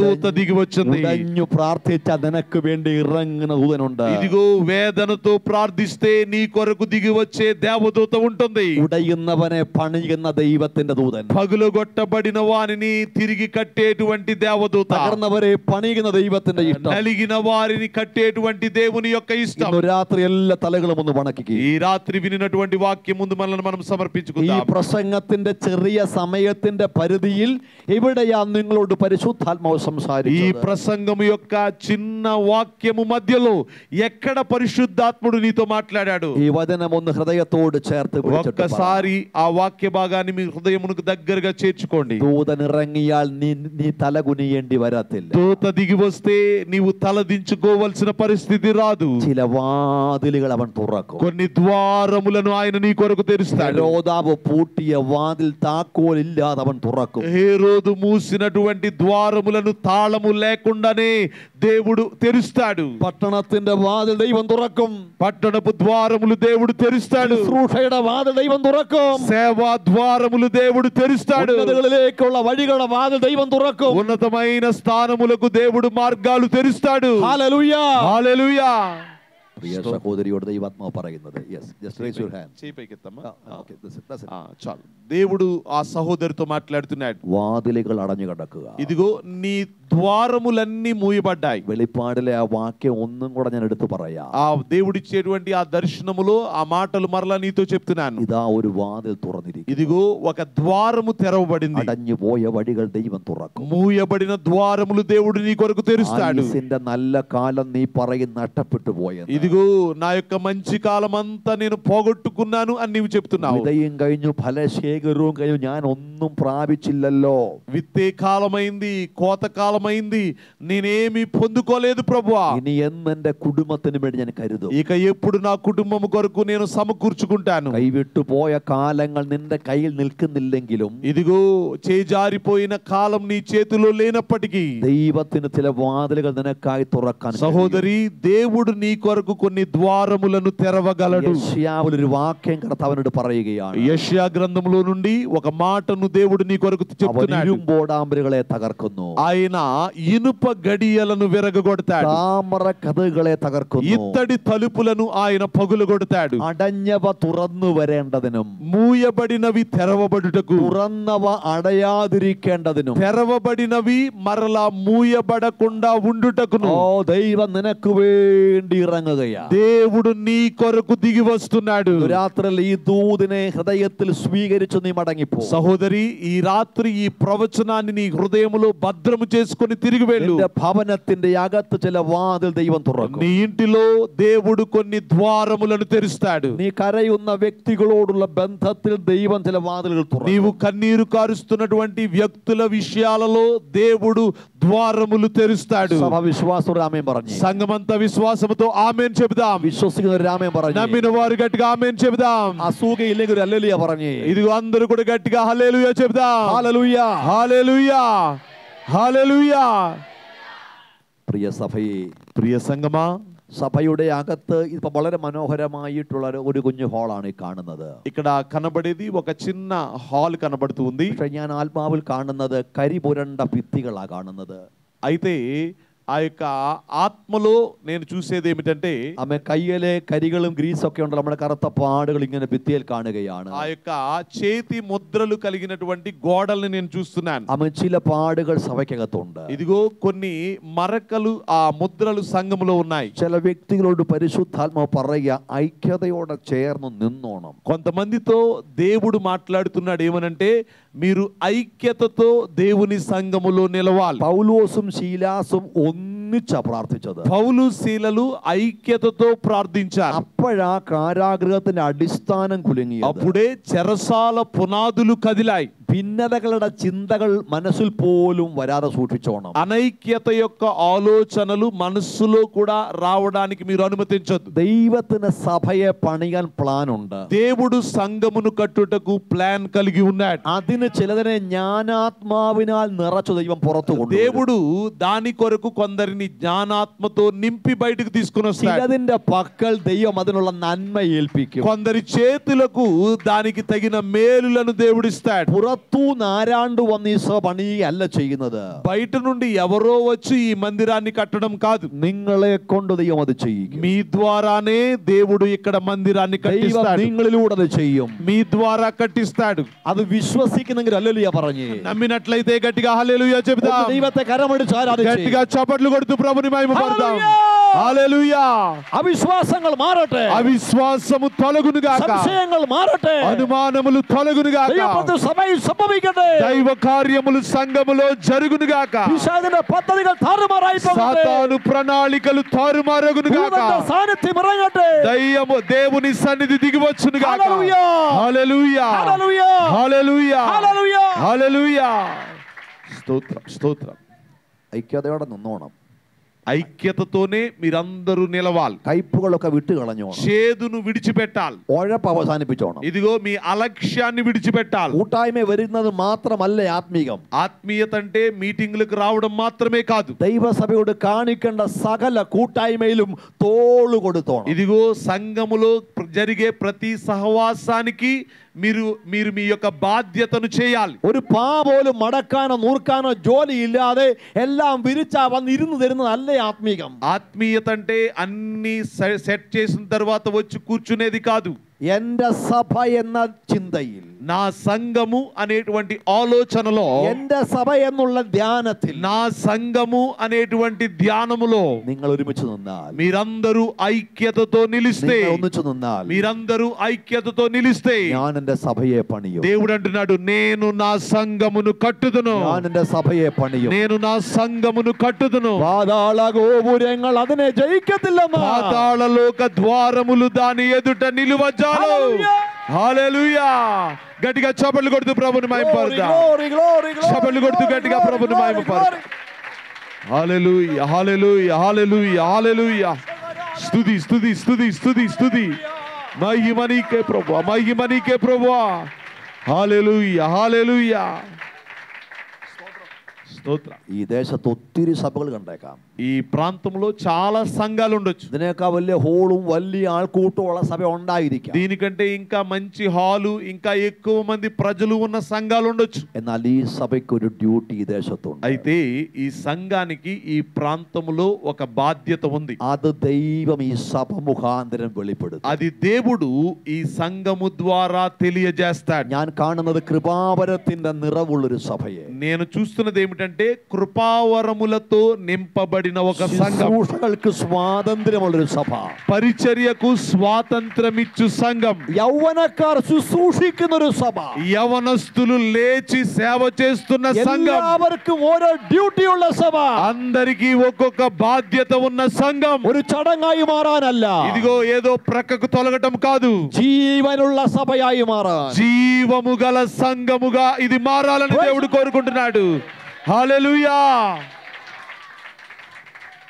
കർത്താവിന്റെ ദാസി സഭയിലെ കർത്തൃദാസിയോട് ദൈവാത്മാവ് പറയുന്നത്, ఇక్కడ ఉన్నటువంటి పాస్టర్ గారితో దేవుడు ప్రవచన రీతిగా మాట్లాడుతున్నాడు. എത്ര തവണ ഇത് പൂട്ടിക്കെട്ട മനസ്സുകൊണ്ട് വീട്ടിൽ പദ്ധതി ഇട്ടതാ. ఇదిగో ఎన్నో సార్లు దీన్ని మూసివేయాలని మనసులో ప్రణాళికలు వేసుకున్నారు. കാശ് മുടക്കുന്നതും സമയം ചിലവിടുന്നതും ഒന്നും ഗുണകരമാകുന്നില്ലെന്ന് തോന്നുമാറ് ഒരു വരണ്ട തലത്തിലൂടെ അല്ലേ നിങ്ങൾ കടന്നു പോയത്. ఇదిగో డబ్బులు ఖర్చు అవుతున్నాయి, సమయం వ్యర్థమవుతుంది, ఇదిగో దీనివల్ల ఏ ప్రయోజనము లేదని ఈ ప్రారంభ పరిచర్యలో మీరు చాలా సార్లు అనుకున్నారు. പക്ഷേ പിടിച്ചു നിൽക്കാൻ ദൈവം അന്ന് സാധിപ്പിച്ചെങ്കിൽ, అయితే స్థిరముగా నిలుచుటకు దేవుడు అట్టి అవకాశము మీకు ఇచ్చినట్లయితే പ്രാണവേദനയോടെ പ്രാർത്ഥിച്ചു, ప్రాణవేదనతో ప్రార్థన చేయి, വില കൊടുത്തു പ്രാർത്ഥിച്ചു, వెల చెల్లించి ప్రార్థన చేయి. ദൂതനിറങ്ങി സഹായിക്കുന്ന ദൈവപ്രവൃത്തി സഭ കാണുക പോവാ. దూత దిగి వచ్చి సహాయము చేసే ఒక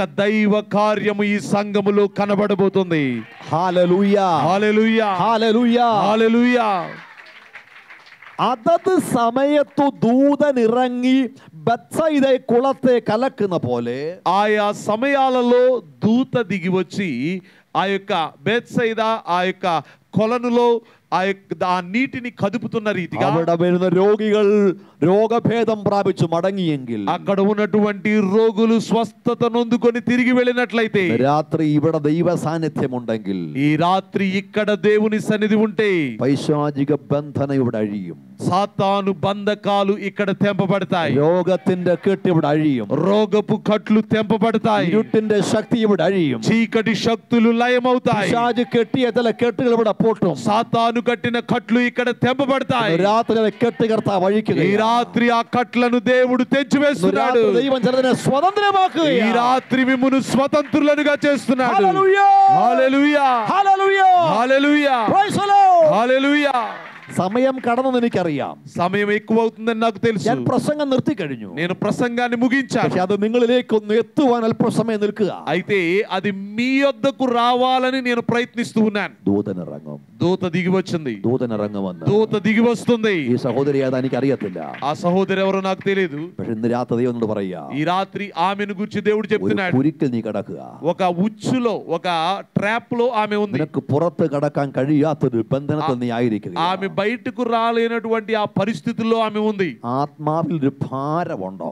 ఆత్మలో భారం ఉంటే, കർത്താവ് എന്നെ വിടിവിക്കണം ഒരു ആഗ്രഹമുണ്ട്. ప్రభువు నన్ను విడిపించాలి అనే ఆశ ఉంటే, നിനക്കായി ദൂതനിറങ്ങാൻ പോകുന്നു. ఇదిగో ఆమె కొరకు ఒక దూత దిగి రాబోతుంది. നിന്റെ വിഷയം ദൈവം ഏറ്റെടുക്കാൻ പോവാ. ఆమె సమస్యను దేవుడే పరిష్కరించబోతున్నాడు. വിഷയം ദൈവം ഏറ്റെടുക്കാൻ പോവാ. ఆమె సమస్యను దేవుడే పరిష్కరించబోతున్నాడు. കെട്ടുകളെ ഇന്ന് രാത്രി സ്വർഗ്ഗം അഴിച്ചു വിടുകയാണ്. ఆమెకున్నటువంటి కట్లను దేవుడు తెంచివేయబోతున్నాడు. శక్తుകളെ കർത്താവ് അഴിച്ചു കളയുകയാണ്. ఆ సత్య దేవుడు ఆ కట్లను తెంచివేస్తున్నాడు. ఆత్మార్థമായി ഒന്ന് പ്രാർത്ഥിച്ചേ. యథార్థముగా మనందరం కూడా ప్రార్థన చేద్దాం. In the name of Jesus. యేసు నామములో. In the name of Jesus. యేసు నామములో. In the name of Jesus. యేసు నామములో. സഹോദര, തോള് കൊടുക്കേണ്ട സ്ഥലങ്ങളുണ്ട്. ఇదిగో సహోదరుడా, చేయి పైకి. തോള് കൊടുക്കേണ്ട വേലയുടെ വശങ്ങളുണ്ട്. ఇదిగో నీవు భుజము చాపాల్సినటువంటి సేవా స్థలములు ఉన్నాయి. ఆమె తనిച്ചു ചില ഇടങ്ങളിൽ നീ കടന്നു പോകേണ്ടതായിട്ടുണ്ട്. ఒంటరిగా నీవు కొన్ని స్థలాలకు వెళ్ళాల్సి ఉంది. കത്തിച്ചു പിടിച്ചൊരു പന്തവുമായി കടന്നു പോകുന്നത് പോലെ వెలుగుచున్నటువంటి ఒక కాగడ పట్టుకొని వెళ్తున్న రీతిగా ഇരുട്ട് നിറഞ്ഞ ദേശത്തിലേക്ക് ഒരു വെളിച്ചവുമായി നീ కടന്നു పోగండవనా. ఇదిగో చీకటితో నిండిన ప్రాంతములోనికి ఆ వెలుగుతో నీవు వెళ్ళాల్సిన వ్యక్తివి. జ్వాల దైవం నిన్నిൽ పగരുകയാ. ఆ జ్వాల దేవుడు నీలో పెట్టి ఉన్నాడు. సువిశేషത്തിന്റെ జ్వాల, సువార్త జ్వాల, అభిషేకത്തിന്റെ జ్వాల, అభిషేకపు జ్వాల, దైవకృపയുടെ జ్వాల, దేవుని కృప యొక్క జ్వాల దైవం పగరుകയാ. ఈ రాత్రి దేవుడు నీ మీద కృమరిస్తున్నాడు. యేసు నామములో, యేసు నామములో. హల్లెలూయా, హల్లెలూయా, హల్లెలూయా, హల్లెలూయా. ഒരു വാക്കിൽ ഒന്ന് പ്രാർത്ഥിക്കാം. ఒక్క నిమిషం మనందరం ప్రార్థన చేసుకుందాం. ഹൃദയംഗമായി ഒന്ന് പ്രാർത്ഥിച്ചു. హృదయపూర్వకంగా మనం దేవుని సన్నిధిలో ప్రార్థన చేద్దాం. ഈ പ്രസംഗിച്ചതെല്ലാം ഒന്നും മനസ്സിലായി കാണത്തില്ല. ఒకవేళ అందరికీ నేను చెప్పినవన్నీ అర్థం కాకపోవచ్చు. ఏదు వాక నిങ്ങളെ స్ట్రైక్ ചെയ്തത്, అయితే ఏ మాట మిమ్ములను టచ్ చేసిందో, ఏదు విషయమా నిങ്ങളെ തൊട്ടത്, ఏ అంశము మిమ్ములను తాకిందో ബാക്കിയൊക്കെ വിട്ടുകളാ.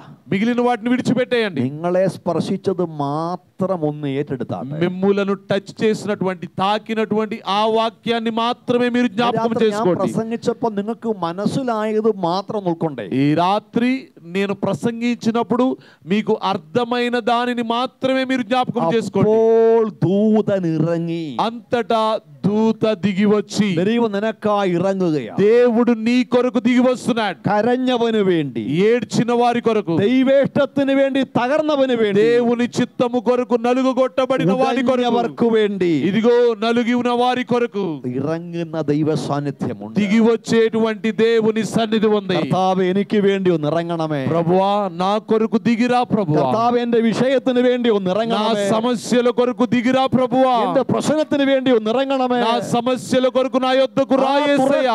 താക്കോലുള്ള ദൈവമേ, ఇదిగో ద్వారము తెరుచుటకు తాళము కలిగిన దేవా, രാത്രി എന്റെ ഭാവിക്ക് വേണ്ടി ഒന്ന് ഇറങ്ങണമേ. ఈ రాత్రి నా భవిష్యత్తు కొరకు మీరు దిగిరండి అయ్యా. കഴിവ് കൊണ്ട് നോക്കി ഞാൻ പരാജയപ്പെട്ടു నా പോകുന്നു. సామర్థ్యముతో నేను చూచి ఫెయిల్ అయ్యాను ప్రభువా. രാത്രി എന്നെ സൗഖ്യമാക്കുന്ന അവിടുത്തെ കരം വെക്കണം. ఈ రాత్రి నన్ను స్వస్థపరచునట్లుగా నీ హస్తాన్ని చాపండి എന്റെ ప్రభువా. മനസ്സിനെ കലക്കുന്ന വിഷയത്തിനെ വിടുവിക്കണം. నా మనస్సును కలవరపరిచే ఆ విషయం నుండి నన్ను విడిపించండి. ആത്മീകം ചോർന്നു പോകുന്ന എന്റെ ഓട്ടയെ ഒന്ന് അടയ്ക്കണം. ఆత్మీయము జారిపోయేటువంటి ఆ చిల్లు సంచిని మూయండి ప్రభువా.